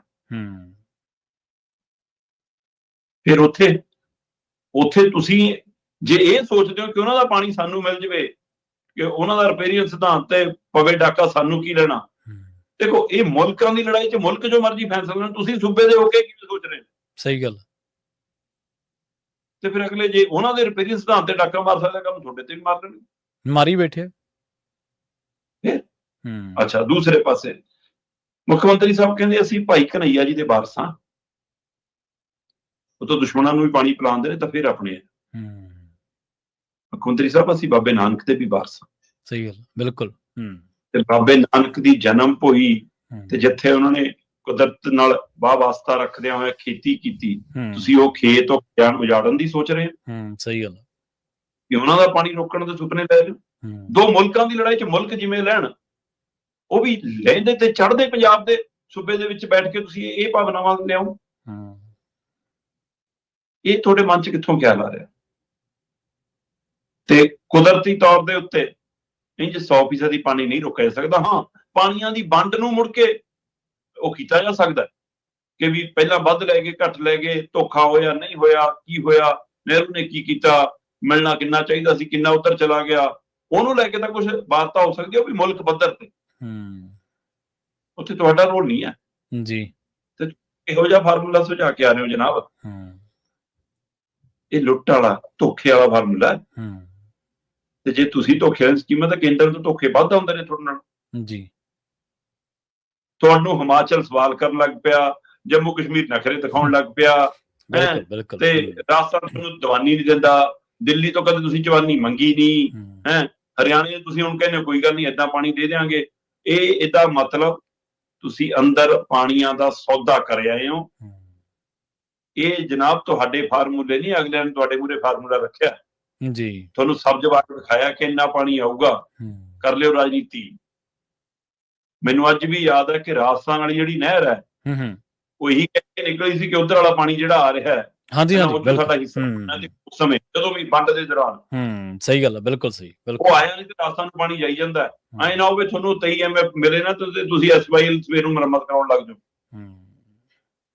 ਮੈਨੂੰ ਨਹੀਂ ਪਤਾ ਕਿ ਇੱਧਰੋਂ ਕੁਰਸੀ ਨੂੰ ਖਤਰਾ ਕੇਜਰੀਵਾਲ ਲਾਉਣ ਨੂੰ ਫਿਰਦਾ ਤੇ ਉਧਰੋਂ ਕੁਰਸੀ ਬਚਾਉਣ ਨੂੰ ਫਿਰਦੇ ਨੇ, ਤਾਂ ਇਹ ਸੌਦੇ ਹੋ ਰਹੇ ਨੇ, ਜਾਂ ਅਗਲਿਆਂ ਨੇ ਕੋਈ ਲੋਲੀਪੌਪ ਦਿੱਤਾ ਕਿ ਬਾਹ ਮਰੋੜੀ ਹੈ, ਸਾਨੂੰ ਨਹੀਂ ਪਤਾ। ਪਰ ਤੁਰਲੇ ਵਾਲੀਆਂ ਪੱਗਾਂ ਸਭ ਨੇ ਦੇਖੀਆਂ ਨੇ। ਭਗਵੰਤ ਮਾਨ ਜੀ ਇਸੇ ਪੰਜਾਬ ਦੇ ਵਿੱਚ ਆਪਣੇ ਆਪ ਨੂੰ ਬਾਦਲ ਵੀ ਪਾਣੀਆਂ ਦੇ ਰੱਖ ਕੇ ਕਹਾ ਕੇ ਤੁਰ ਗਏ, ਕੈਪਟਨ ਅਮਰਿੰਦਰ ਵੀ ਪਾਣੀਆਂ ਦਾ ਰਾਖਾ ਕਹਾਉਂਦਾ। ਸਭ ਨੂੰ ਪਤਾ ਹੈ ਕਿ ਦਰਬਾਰਾ ਸਿੰਘ ਨੇ ਪੰਜਾਬ ਨਾਲ ਕਿਵੇਂ ਧੋਖਾ ਕੀਤਾ ਕਿ ਜੀ ਮੇਰੇ ਤਾਂ ਜੀ ਗੋਲੀ ਰੱਖਤੀ ਸੀ, ਬੰਦੂਕ ਰੱਖਤੀ ਸੀ, ਫੇਰ ਕੀ ਹੋ ਗਿਆ। ਬਰਨਾਲਾ ਵੀ ਕਹਿੰਦਾ ਜੀ ਉਹ ਜੀ ਰਾਜੀਵ ਲੋਂਗੋਵਾਲ ਸਮਝੌਤਾ ਸੀ ਜੀ, ਤਾਂ ਬਣ ਗਈ ਜੀ ਨਹਿਰ। ਰਾਜੀਵ ਲੋਂਗੋਵਾਲ ਸਮਝੌਤੇ 'ਚ ਤਾਂ ਚੰਡੀਗੜ੍ਹ ਵੀ ਸੀ। ਸਹੀ ਗੱਲ ਹੈ, ਪੰਜਾਬ ਉਹ ਲੈ ਲਿਆ ਤੁਸੀਂ, ਪਿੰਡ ਵੀ ਸੀ, ਬਰਨਾਲਾ ਜੀ ਦੱਸ ਦੇਣ। ਤੇ ਕੈਪਟਨ ਆਪਣੇ ਆਪ ਨੂੰ ਪਾਣੀਆਂ ਦਾ ਰੱਖਾ ਹੋਇਆ ਸਮਝੌਤੇ ਖਤਮ ਕਰਤੇ। ਉਹ ਤੂੰ ਤਾਂ ਨਵੀਂ ਮੱਤ ਸ਼ਾਮਲ ਕਰ ਗਿਆ ਭਰਾਵਾ ਵਿਧਾਨ ਸਭਾ 'ਚ ਇਹ ਲਿਆ ਕੇ ਕਿ ਜਿੰਨਾ ਪਾਣੀ ਜਾਂਦਾ ਉਹਨਾਂ ਜਾਂਦਾ ਰਹੂਗਾ। ਸਹੀ ਗੱਲ, ਤੂੰ ਤਾਂ ਮੁੱਦਾ ਹੀ ਖਤਮ ਕਰਨ ਦੀ ਕੋਸ਼ਿਸ਼ ਕਰਤੀ। ਤੇ ਪ੍ਰਕਾਸ਼ ਸਿੰਘ ਬਾਦਲ, ਸਭ ਨੂੰ ਪਤਾ ਦੇਵੀ ਲਾਲ ਨਾਲ ਚਟਾਲਿਆਂ ਨਾਲ ਜਾਰੀ ਦਾ ਮੁੱਲ ਅਸੀਂ ਕੀ ਭੋਗਿਆ। ਸਹੀ ਗੱਲ, ਬਿਲਕੁਲ। ਤੋ ਇਸ ਲਈ ਇਹ ਜਿਹੜੀਆਂ ਪਾਣੀਆਂ ਦੇ ਰਾਖੇ ਤੁਰਲੇ ਵਾਲੀਆਂ ਪੱਗਾਂ ਨਾ, ਇਹ ਸਭ ਪਤਾ ਸਾਨੂੰ। ਸੋ ਭਗਵੰਤ ਮਾਨ ਆਪਣੇ ਆਪ ਨੂੰ ਜਿਹੜੇ ਰਾਖਾ ਕਹਾਣ ਨੂੰ ਫਿਰਦੇ ਨੇ, ਉਹ ਤਾਂ ਕੋਈ ਲੁਕਿਆ ਨਹੀਂ ਹੈ ਪੰਜਾਬ ਤੋਂ ਹੁਣ ਜੀ। ਸਹੀ। ਸੋ ਇਹ ਪ੍ਰਕਿਰਿਆ ਦੇ ਤਹਿਤ ਇਹ ਪਾਣੀਆਂ ਦਾ ਸੌਦਾ ਹੈ ਜਨਾਬ, SYL ਦਾ ਸੌਦਾ ਹੈ। ਗੱਲਾਂ ਕਰਦੇ ਹੋ BBMP ਦੀਆਂ ਕਿ BBMP ਦਾ ਮੁੱਦਾ ਵੀ ਚੱਕਤਾ ਜੀ ਕਿ ਜੀ ਉੱਥੇ ਸੁਰੱਖਿਆ ਸਾਡੀ ਹੋਊਗੀ। ਮੈਂ ਕਹਿੰਦਾ ਵਿਧਾਨ ਸਭਾ ਦੇ ਵਿੱਚ ਵੀ ਲਿਆਉਂਗੇ ਅਸੀਂ ਬਿੱਲ, ਪਰ ਜਨਾਬ BBMP ਦੀ ਸੁਰੱਖਿਆ ਨਹੀਂ, BBMP ਮੰਗਣੀ ਹੈ। ਜਾਂ ਉਹ ਖਤਮ ਹੋਣੀ ਚਾਹੀਦੀ ਹੈ ਜਾਂ ਸੂਬੇ ਦੇ ਕੰਟਰੋਲ 'ਚ ਹੋਣੀ ਚਾਹੀਦੀ। ਸਹੀ ਗੱਲ ਹੈ, ਬਿਲਕੁਲ ਜੀ। ਚੰਡੀਗੜ੍ਹ 'ਚ ਵੱਖਰੀ ਵਿਧਾਨ ਸਭਾ ਲਈ ਥਾਂ ਨਹੀਂ ਮੰਗਣੀ ਜਨਾਬ, ਚੰਡੀਗੜ੍ਹ ਆਪਣਾ ਹੈ। ਤੇ ਇਸ ਲਈ ਇਹ ਪਾਣੀਆਂ ਦੇ ਰਾਖੇ ਕਹਾਉਣ ਦੀ ਬਜਾਏ ਪਾਣੀਆਂ ਦੇ ਸੌਦੇ ਹੋਏ ਨੇ। ਇਹ ਅੱਜ ਨਹੀਂ ਤਾਂ ਕੱਲ ਸੱਚ ਸਾਹਮਣੇ ਆਏਗਾ। ਲੁਕੋ ਲਓ ਜਿੰਨਾ ਆਪਣੀ ਮੀਡੀਆ ਰਾਹੀਂ ਲੁਕੋ। ਹਾਂਜੀ, ਬਿਲਕੁਲ। ਪਰਦਾ ਜਿੰਨਾ ਮਰਜ਼ੀ ਪਾ ਲਓ, ਸੱਚ ਨੇ ਤਾਂ ਸੱਚ ਹੀ ਰਹਿਣਾ, ਉਹਨੇ ਸਾਹਮਣੇ ਆ ਹੀ ਜਾਣਾ। ਪਰ ਸ਼ਰਮਾ ਜੀ ਸਮਝੋ ਬਾਹਰ ਆ ਵੀ ਮੁੱਖ ਮੰਤਰੀ ਸਾਹਿਬ ਸਿਆਸੀ ਤੌਰ ਤੇ ਇੰਨੇ ਅਨਾੜੀ ਨੇ ਜਾਂ ਉਹ ਨਾਟਕ ਕਰ ਰਹੇ ਨੇ ਅਨਾੜੀ ਹੋਣ ਦਾ। ਉਹਨਾਂ ਨੂੰ ਪਾਣੀਆਂ ਦੇ ਇਤਿਹਾਸ ਦਾ ਨਹੀਂ ਪਤਾ। ਉਹ ਜਦੋਂ ਟੇਬਲ ਤੇ ਜਾਂਦੇ ਨੇ ਉਹਨਾਂ ਨੂੰ ਕੋਈ ਦੱਸਣ ਵਾਲਾ ਹੈ ਨਹੀਂ ਕਿ ਉੱਥੇ ਵੀ ਪਾਣੀਆਂ ਦਾ ਇਤਿਹਾਸ ਕੀ ਹੈ। ਜਿਵੇਂ ਰਾਜਸਥਾਨ ਵਾਲੀ ਨਹਿਰ ਦਾ ਤੁਸੀਂ ਜ਼ਿਕਰ ਕੀਤਾ, ਅੱਜ ਹਰਿਆਣੇ ਦਾ ਦਾਅਵਾ ਕੀ ਹੈ? ਉਹ ਕਹਿੰਦੇ ਵੀ ਜਿੰਨਾ ਸਾਨੂੰ ਵੰਡਿਆ ਆਉਂਦਾ ਉਹਨਾਂ ਦਿਓ। ਪਕਰਾਉਣੀ ਤਾਂ ਪਮੈਸ਼ ਸੀ, ਤੁਸੀਂ ਹੋਰ ਇੱਕ 23 ਮਿਲੀਅਨ ਦਾ ਇੱਕ ਨਵਾਂ ਉੱਥੇ ਸੱਪ ਕੱਢਿਆ ਕਿ ਬਈ ਇਹ ਲੈ ਲਓ। ਕੱਲ ਨੂੰ ਨਹਿਰਾਂ ਬਣਨਗੀਆਂ। ਪੰਜਾਬ ਦੇ ਜਿਓਗ੍ਰਾਫਿਕਲੀ ਪੰਜਾਬ ਨੂੰ ਇੱਕ ਵੱਡੇ ਖਤਰਿਆਂ ਚੋਂ ਲੰਘਣਾ ਪੈ ਸਕਦਾ ਹੈ। ਭਾਰਤ ਪਾਕਿਸਤਾਨ ਸੰਧੀ ਦੇ ਤਹਿਤ ਦੁਬਾਰਾ ਪਾਣੀ ਦੇਣਾ ਪੈ ਗਿਆ, ਅਗਲੇ ਤੁਹਾਡੀ ਇੱਧਰ ਗਿੱਚੀ ਮਰੋੜ ਦੇਣਗੇ ਵੀ ਲਓ ਜੀ ਤੁਸੀਂ ਲਿਆਓ ਨੇ ਮਿਲੀਅਨ ਫੁੱਟ ਪਾਣੀ ਦਿਓ ਸਾਨੂੰ। ਤਾਂ ਉਹਨਾਂ ਦਾ ਦੁਬਾਰਾ ਚਾਲੂ ਹੋ ਜਾਵੇ ਜੀ। ਪ੍ਰਵੀਨ ਜੀ, ਹਰਿਆਣੇ ਨੇ ਤਾਂ ਕੱਲ ਇਹ ਕਿਹਾ ਕਿ ਕੋਈ ਗੱਲ ਨਹੀਂ ਜੀ, ਇਸ ਵਾਲਾ ਪਾਣੀ ਆਉਂਦਾ ਜਾਂ ਨਹੀਂ ਆਉਂਦਾ, ਪਰ ਇੱਕ ਬਦਲਵੀਂ ਨਹਿਰ ਤਾਂ ਬਣਾ ਦਿਓ ਪੂਰੀ। ਇਹ ਬਹੁਤ ਪੁਰਾਣੀ ਹੋ ਗਈ ਜੀ। ਦੇਖ ਲਓ, ਉਹ ਆਪਦਾ ਏਜੰਡਾ ਉਹ ਨਹੀਂ ਭੁੱਲਦੇ ਜੀ, ਉਹ ਆਪਦਾ ਏਜੰਡਾ ਨਹੀਂ ਭੁੱਲਦੇ। ਹਾਂ ਜੀ, ਇਹ ਰੋਟੀ ਨੂੰ ਉੱਚੀ ਕਹਿਣ ਵਾਲੇ ਨਹੀਂ ਗੇ ਮੁੱਖ ਮੰਤਰੀ ਸਾਹਿਬ, ਪੰਜਾਬ ਦੇ ਮਸਲਿਆਂ ਤੋਂ ਵਾਕਫ ਨੇ ਜੀ। ਪੰਜਾਬ ਦੇ ਇਸ SYL ਦੇ ਨਹਿਰ ਦੇ ਵਿੱਚ ਪਾਣੀ ਤਾਂ ਨਹੀਂ ਵਗਿਆ, ਪਰ ਲਹੂ ਵਗ ਚੁੱਕਿਆ, ਇਹ ਤੋਂ ਜਾਣੂ ਨੇ। ਸਹੀ ਹੈ, ਬਿਲਕੁਲ। ਉਹਨਾਂ ਨੂੰ ਪਤਾ ਹੈ ਕਿ ਇਸ ਮਸਲੇ ਤੇ ਇੰਜ ਨਹੀਂ ਹੋਣਾ। ਪਰ ਜੇ ਮੁੱਖ ਮੰਤਰੀ ਉੱਥੇ ਕੋਈ ਸੌਦਾ ਕਰਿਆ, ਉਹਦਾ ਹੱਥ ਵੱਢ ਕੇ ਦੇ ਆਉਂਦਾ, ਜ਼ਿੰਮੇਵਾਰ ਕੌਣ ਹੋਊ? ਕਿ ਜੇ ਕੇਜਰੀਵਾਲ ਵਾਲੇ ਵਫਾ ਕਮਾਈ ਜਾ ਰਹੀ ਹੈ, ਇਸ ਲਈ ਤਾਂ ਨਹੀਂ ਕਿ ਕੇਜਰੀਵਾਲ ਦੀ ਗੀਚੀ ਨਾ ਫੜਨ ਦੁਬਾਰਾ ਮੁੜ ਕੇ ED ਵਾਲੇ, CBI ਵਾਲੇ, ਇਹ ਉਸ ਲਈ ਤਾਂ ਨਹੀਂ ਹੋ ਰਿਹਾ। ਜੀ ਜੀ, ਬਿਲਕੁਲ। ਕਰ ਲਿਓ ਵਿਧਾਨ ਸਭਾ 'ਚ ਵਿਚਾਰੇ ਦੇ ਤੇ ਖੁੱਲ ਕੇ ਹੋ ਜਾਵੇ। ਲਿਆਓ ਜਨਤਾ ਰਾਏ, ਓਪਨ ਪੰਜਾਬ, ਸਾਰੇ ਪੰਜਾਬ ਦੀ ਰਾਏ ਲੈ ਲਓ ਪਾਣੀਆਂ ਦੇ ਉੱਤੇ। ਸਹੀ ਹੈ, ਫਿਰ ਕਰੋ ਫੈਸਲਾ। ਤੁਸੀਂ ਤਾਂ ਉਮੀਦਵਾਰ ਵੀ ਪੰਜਾਬ ਨੂੰ ਪੁੱਛ ਕੇ ਦੱਸਦੇ ਹੋ। ਹੁਣ ਕਰੋ ਫੋਨ ਨੰਬਰ ਜਾਰੀ, ਇੱਕ ਇਹਦੇ ਤੇ ਆਓ ਜੀ, ਸਾਰਾ ਕੁਝ ਵੀਡੀਓ ਭੇਜੋ ਜੀ, ਲਓ ਰਾਏ, ਫਿਰ ਲਿਓ ਫੈਸਲਾ। ਸੋ ਜਨਾਬ ਤੁਸੀਂ ਪੰਜਾਬ ਦੇ ਹੱਥ ਵੱਢ ਕੇ ਦੇਣ ਦੀ ਤਿਆਰੀ ਕਰਕੇ ਆਏ ਹੋ, ਇਹ ਪੰਜਾਬ ਨੂੰ ਮਨਜ਼ੂਰ ਜੀ। ਅਗਲੀ ਗੱਲ ਕਰੀਏ ਸ਼ਰਮਾ ਜੀ ਆਪਾਂ ਪੰਜਾਬ ਦੇ ਵਿਧਾਨ ਸਭਾ ਇਜਲਾਸ ਦੀ, ਜਿਹੜਾ 2 ਰੋਜ਼ਾ ਹੋਣਾ ਤੇ ਹੰਗਾਮੇ ਭਰਪੂਰ ਰਹਿਣ ਦੇ ਆਸਾਰ ਨੇ ਜੀ। ਬਿਲਕੁਲ ਜੀ, ਅੱਜ ਸ਼ੁਰੂ ਹੋਣਾ ਹੈ 2 ਰੋਜ਼ਾ ਸੈਸ਼ਨ। ਉਹਦੇ ਵਿੱਚ ਪਹਿਲਾਂ ਵਿਛੜੀਆਂ ਰੂਹਾਂ ਨੂੰ ਸ਼ਰਧਾਂਜਲੀ, ਫਿਰ ਨਸ਼ੇ ਮੁੱਦੇ ਤੇ ਪੰਜਾਬ ਸਰਕਾਰ ਉਸ ਦਾ ਆਪਣੀ ਪਿੱਠ ਥਾਪੜੇ, ਯੁੱਧ ਨਸ਼ਿਆਂ ਵਿਰੁੱਧ ਅੰਕੜੇ ਪੇਸ਼ ਕੀਤੇ ਜਾਣ, ਇਹ ਦਮ ਭਰਿਆ ਜਾਵੇ ਕਿ ਦੇਖੋ ਜੀ ਅਸੀਂ ਤਾਂ ਕੋਈ ਬੜਾ ਨਹੀਂ ਬਖਸ਼ਿਆ, ਵਿਕਰਮ ਮਜੀਠੀਆ ਵਾਲੇ ਮੁੱਦੇ ਤੇ ਅਕਾਲੀਆਂ ਨੂੰ ਵੀ ਤੇ ਕਾਂਗਰਸੀਆਂ ਨੂੰ ਵੀ ਘੇਰਨ ਦੀ ਕੋਸ਼ਿਸ਼ ਹੋਵੇ। ਇਹਦੇ ਨਾਲ ਲੈਂਡ ਪੂਲਿੰਗ ਦਾ ਮੁੱਦਾ ਵੀ ਆਊਗਾ ਜੀ, ਉਹਦੇ ਉੱਤੇ ਸਰਕਾਰ ਨੂੰ ਘੇਰਨ ਦੀ ਕੋਸ਼ਿਸ਼ ਹੋਊਗੀ। ਨਸ਼ਿਆਂ ਵਾਲੇ ਇਨਕਾਊਂਟਰ ਵਾਲੇ ਮੁੱਦੇ ਤੇ ਅਮਨ ਕਾਨੂੰਨ ਦੀ ਸਥਿਤੀ ਤੇ ਸੰਜੇ ਵਰਮਾ ਵਾਲਾ ਮਸਲਾ, ਉਸ ਤੋਂ ਬਾਅਦ 2 ਮੁੰਡਿਆਂ ਦਾ ਇਨਕਾਊਂਟਰ, ਇਹ ਤੋਂ ਪਹਿਲਾਂ ਲਗਾਤਾਰ ਪੰਜਾਬ 'ਚ ਲੱਤਾਂ ਗੋਡਿਆਂ 'ਚ ਵੱਜਦੀਆਂ ਗੋਲੀਆਂ, ਅਮਨ ਕਾਨੂੰਨ ਦੀ ਸਥਿਤੀ ਉਹਦੇ ਬਾਵਜੂਦ ਜੀ। ਇਹਦੇ ਨਾਲ BBMB ਵਾਲਾ ਪੰਜਾਬ ਸਰਕਾਰ ਹੋ ਸਕਦਾ ਬਿੱਲ ਲਿਆਵੇ ਕਿ ਸਾਨੂੰ ਦਿੱਤਾ ਜਾਵੇ ਜੀ ਕੰਟਰੋਲ ਪੂਰੀ ਤਰ੍ਹਾਂ, ਅਸੀਂ ਲੈਣਾ ਇਹਦਾ ਕੰਟਰੋਲ। ਤੋਂ ਇਸ ਲਈ ਉਹਦੇ ਉੱਤੇ ਕਿਵੇਂ ਬਹਿਸ ਹੁੰਦੀ ਹੈ, ਕਿਵੇਂ ਉਹ ਬਿੱਲ ਲਿਆਂਦਾ ਜਾਂਦਾ ਹੋਊ। ਪਰ ਸਭ ਦੀਆਂ ਨਜ਼ਰਾਂ ਨੇ ਜੀ ਬੇਅਦਬੀ ਵਾਲੇ ਬਿੱਲ, ਬੇਅਦਬੀ ਵਾਲੇ ਬਿੱਲ ਦੇ ਹਵਾਲੇ ਨਾਲ ਕਿ ਜੀ ਉੱਥੇ ਸਖਤ ਕਾਨੂੰਨ, ਕਿਉਂਕਿ ਜਿਹੜਾ ਕੈਪਟਨ ਅਮਰਿੰਦਰ ਸਿੰਘ ਉਹਨਾਂ ਨੇ ਆਪਣੇ ਸਮੇਂ 'ਚ ਲਿਆਂਦਾ ਸੀ 2018 ਵਾਲਾ, ਉਹ ਮੈਨੂੰ ਲੱਗਦਾ ਕਿ ਡੱਕ ਤੋਂ ਘੁੰਮ ਫਿਰ ਕੇ ਮੁੜਿਆ ਆ, ਉਹਦੇ ਤਾਂ ਸਹੀ ਪਈ। ਠੀਕ ਹੈ। ਸੋ ਐਸੇ ਤਾਂ ਸੁਪਰੀਮ ਕੋਰਟ ਦੇ ਹਵਾਲੇ ਜੇ ਆਪਾਂ ਸਮਝੀਏ ਤਾਂ ਸਪਸ਼ਟ ਹੈ ਕਿ ਵੀ ਜੇ ਇੱਕ ਵਾਰ ਕੋਈ ਬਿੱਲ ਵਾਪਸ ਚਲਾ ਜਾਵੇ, ਦੂਜੀ ਵਾਰ ਭੇਜ ਦਿੱਤਾ ਜਾਵੇ ਤਾਂ ਉਹਦੇ ਫਿਰ ਹਾਂ ਨਾ ਕਰਨੀ ਪਊਗੀ ਰਾਜਪਾਲ ਨੂੰ। ਸੋ ਇਸ ਲਈ ਹੁਣ ਦੂਜੀ ਵਾਰ ਇਹੀ ਵਿਧਾਨ ਸਭਾ ਉਹੀ ਪਾਉਂਦੀ ਹੈ, ਨਵੇਂ ਸਿਰੋਂ ਲਿਆਉਂਦੀ ਹੈ, ਜਾਂ ਇਹ ਆਪਣਾ ਕਾਨੂੰਨ ਲਿਆਉਣਾ ਚਾਹੁੰਦੇ ਨੇ, ਜਿਵੇਂ ਕੇਜਰੀਵਾਲ ਰਾਜਨੀਤਿਕ ਸਟੇਜਾਂ ਤੋਂ ਬੋਲ ਚੁੱਕੇ ਨੇ ਕਿ ਬੇਅਦਬੀ ਦੇ ਖਿਲਾਫ ਸਖਤ ਕਾਨੂੰਨ ਲਿਆਉਣ ਦੀ ਤਿਆਰੀ ਹੈ। ਉਸ ਪਰ ਪਤਾ ਜਾ ਰਿਹਾ। ਕੱਲ ਮੈਂ ਐਡਵੋਕੇਟ ਸੁਰਿੰਦਰ ਸਿੰਘ ਧਾਮੀ ਹੋਰਾਂ ਦਾ ਬਿਆਨ ਦੇਖ ਰਿਹਾ ਸੀਗਾ, ਉਹ ਕਹਿ ਰਹੇ ਸੀ ਕਿ ਫਾਂਸੀ ਸਜ਼ਾ ਹੋਣੀ ਚਾਹੀਦੀ, ਜਦੋਂ ਕਿ ਓਵਰਆਲ ਦੇਖਿਆ ਜਾਵੇ ਭਾਰਤ ਦੀ ਰਾਏ ਬਣ ਰਹੀ ਹੈ ਕਿ ਵੀ ਫਾਂਸੀ ਦੀ ਸਜ਼ਾ ਜਾਇਜ਼ ਨਹੀਂ ਕਿਸੇ ਵੀ ਮਾਮਲੇ 'ਚ। ਤੇ ਜੇ ਆਪਾਂ ਉਸ ਮਾਮਲੇ 'ਚ ਮੰਗਦੇ ਹਾਂ, ਕੱਲ ਨੂੰ ਅਗਲੇ ਕਹਿਣਗੇ ਤੁਸੀਂ ਐਪਲੀਕੇਸ਼ਨਾਂ ਕਿਉਂ ਲਾਈਆਂ ਬੰਦੀ ਸਿੰਘਾਂ ਦੀ ਫਾਂਸੀ ਮਾਫੀ ਦੀਆਂ। ਫਿਰ ਸਹੀ ਗੱਲ ਹੈ, ਬਿਲਕੁਲ ਸਹੀ ਹੈ ਜੀ। ਉੱਥੇ ਵੀ ਕਿਤੇ ਹੋਰ ਪਾਸੇ ਨਾਲ ਗੱਲ ਚਲੀ ਜਾਵੇ। ਸੋ ਇਸ ਲਈ ਖਾਲੀ ਸਜ਼ਾ ਤੇ ਇਹ ਘਟਨਾ ਨਾ ਵਾਪਰੇ ਉਹਦੇ ਲਈ ਜਾਗਰੂਕ ਕਰਨਾ, ਮਤਲਬ ਤੀਏ ਦਿਨ ਆ ਜਾਂਦਾ ਜੀ ਉਹ ਤਾਂ ਜੀ ਸਦਾਈ ਸੀ ਜੀ ਬੰਦਾ ਜਿਹੜਾ ਬੇਅਦਬੀ ਕਰ ਗਿਆ। ਬਈ ਪਹਿਲਾਂ ਕਿਹੜਾ ਦੁਨੀਆ 'ਚ ਸਦਾਈ ਨਹੀਂ ਹੋਈ, ਇਹ ਅਚਾਨਕ ਇਹ ਘਟਨਾਵਾਂ ਕਿਉਂ ਵਾਪਰੀਆਂ, ਜਦ ਤੱਕ ਕਦੋਂ। ਸਹੀ ਗੱਲ ਹੈ, ਬਿਲਕੁਲ। ਕੌਣ ਲੋਕ ਨੇ ਜਿਹੜੇ ਇਹਦੇ ਪਿੱਛੇ ਕੰਮ ਕਰ ਰਹੇ ਨੇ, ਕਿਹੜੀਆਂ ਤਾਕਤਾਂ ਕਿਹੜੀਆਂ ਸ਼ਕਤੀਆਂ ਨੇ, ਉਹਨਾਂ ਨੂੰ ਕਦੋਂ ਹੱਥ ਪਾਉਂਗੇ। ਸੋ ਇਹ ਸਵਾਲ ਖੜਾ ਹੈ। ਸੋ ਇਸ ਲਈ ਬੇਅਦਬੀ ਵਾਲੇ ਮੁੱਦੇ ਤੇ ਸਭ ਦੀ ਨਜ਼ਰ ਹੈ ਜੀ। ਪਤਾ ਇਹ ਲੱਗ ਰਿਹਾ ਕਿ ਸਰਕਾਰ ਅਜੇ ਦੁਵਿਧਾ 'ਚ ਹੈ। ਲੱਗਦਾ ਕਿ ਕਾਨੂੰਨ ਬਣਾਈਏ, ਕਦੇ ਲੱਗਦਾ ਨਾ ਬਣਾਈਏ, ਕਦੇ ਲੱਗਦਾ ਟੈਂਪਰੇਰੀ ਜੀ ਕੋਈ ਗੱਲ ਕਰ ਲਈਏ ਹੁਣ, ਕਿਉਂਕਿ ਉਹਨੂੰ ਲੱਗਦਾ ਕਿ ਕਿਤੇ ਉਲਟੀ ਬਾਜੀ ਨਾ ਪੈ ਜਾਵੇ, ਇਹ ਹੈ ਨਾ ਕੋਈ ਮੁੱਦਾ ਨਾ ਨਵੇਂ ਸਿਰੋਂ ਸਾਡੇ ਕੋਲ ਪੈ ਜਾਵੇ। ਇਸ ਲਈ ਅਜੇ ਤੱਕ ਦੁਵਿਧਾ ਹੈ ਜੀ ਇਸ ਮਸਲੇ ਤੇ ਕੀ ਹੋਊਗਾ ਦੇਖਣ ਵਾਲੀ ਹੈ। ਪਰ ਬਿਲਕੁਲ ਤੁਹਾਡੀ ਗੱਲ ਦਰੁਸਤ ਹੈ ਕਿ ਹੰਗਾਮਾ ਭਰਪੂਰ ਰਹਿਣ ਵਾਲਾ, ਕਿਉਂਕਿ ਉਧਰ ਚੰਡੀਗੜ੍ਹ ਪੁਲਿਸ ਨੂੰ ਇੱਕ ਅਰਜੀ ਦਿੱਤੀ ਹੈ ਪ੍ਰਤਾਪ ਬਾਜਵਾ ਨੇ ਕਿ ਜੀ FIR ਕੀਤੀ ਜਾਵੇ ਭਗਵੰਤ ਮਾਨ ਸਣੇ ਇਹਨਾਂ ਦੇ ਮੰਤਰੀਆਂ ਤੇ ਉੱਤੇ ਲੀਡਰਾਂ ਦੇ ਉੱਤੇ ਕਿ ਇਹਨਾਂ ਨੇ ਮੇਰੀ ਵੀਡੀਓ ਨਾਲ ਛੇੜਛਾੜ ਕੀਤੀ ਹੈ। ਮੈਂ ਗਨੀਪ ਕੌਰ ਮਜੀਠੀਆ ਕਿਹਾ ਸੀ, ਉਹਨੂੰ ਗਨੀਪ ਕੌਰ ਚੱਕ ਤਾਂ ਕੱਲਾ ਮਜੀਠੀਆ ਰੱਖ ਕੇ ਇਹ ਦਿਖਾ ਰਹੇ ਜਿਵੇਂ ਮੈਂ ਮਜੀਠੀਆ ਦਾ ਸਾਥ ਦਿੱਤਾ, ਮੈਂ ਤਾਂ ਇੱਕ ਔਰਤ ਦੇ ਨਾਲ ਕਿਤੇ ਕਿ ਵਧੀਕੀ ਦੀ ਗੱਲ ਕਰ ਰਿਹਾ ਸੀ, ਕਹਿੰਦੇ ਮੇਰੀ ਵੀਡੀਓ ਨਾਲ ਛੇੜ ਕੀਤੀ ਹੈ, ਕਹਿੰਦੇ ਇਸ ਲਈ ਉਹਨਾਂ ਨੇ ਇਹਨਾਂ ਤੇ FIR ਦਰਜ ਕਰਨ ਦੀ ਮੰਗ ਕੀਤੀ ਹੈ। ਦੂਏ ਪਾਸੇ ਗਨੀਪ ਕੌਰ ਅੱਜ ਕਿਵੇਂ ਉੱਥੇ ਰਿਐਕਟ ਕਰਦੀ ਹੈ, ਅਕਾਲੀ ਦਲ ਦੇ MLA ਕਿਵੇਂ ਰਿਐਕਟ ਕਰਦੇ ਨੇ, ਦੂਜੀ ਤਰ੍ਹਾਂ ਕਿਵੇਂ ਰਿਐਕਟ ਕਰਦੀ ਹੈ। ਨਸ਼ੇ ਵਾਲਾ ਮਸਲਾ ਵੀ, ਅਮਨ ਕਾਨੂੰਨ ਵਾਲਾ ਮਸਲਾ ਵੀ, ਤੇ ਪਾਣੀ ਵਾਲਾ ਮਸਲਾ ਵੀ, BBMB ਵਾਲਾ ਮਸਲਾ ਵੀ, ਇਹ ਸਾਰੇ ਮਸਲਿਆਂ ਤੇ ਸਰਕਾਰ ਘਿਰ ਵੀ ਸਕਦੀ ਹੈ ਬਸ਼ਰਤੇ ਉਹ ਗੱਲ ਕਰਨ ਨੂੰ ਤਿਆਰ ਹੋਵੇ। ਜੀ ਬਿਲਕੁਲ। ਤੇ ਆਪਾਂ ਅਗਲੇ ਮਸਲੇ ਵੱਲ ਵਧੀਏ। 10 ਸਾਲਾਂ ਦੇ ਵਿੱਚ ਕਹਿੰਦੇ ਪੰਜਾਬ ਦੀ ਜਿਹੜੀ 4 ਲੱਖ ਏਕੜ ਜ਼ਮੀਨ ਹੈ ਉਹ ਕੰਕਰੀਟ ਦਾ ਜੰਗਲ ਬਣ ਗਈ ਹੈ ਜੀ।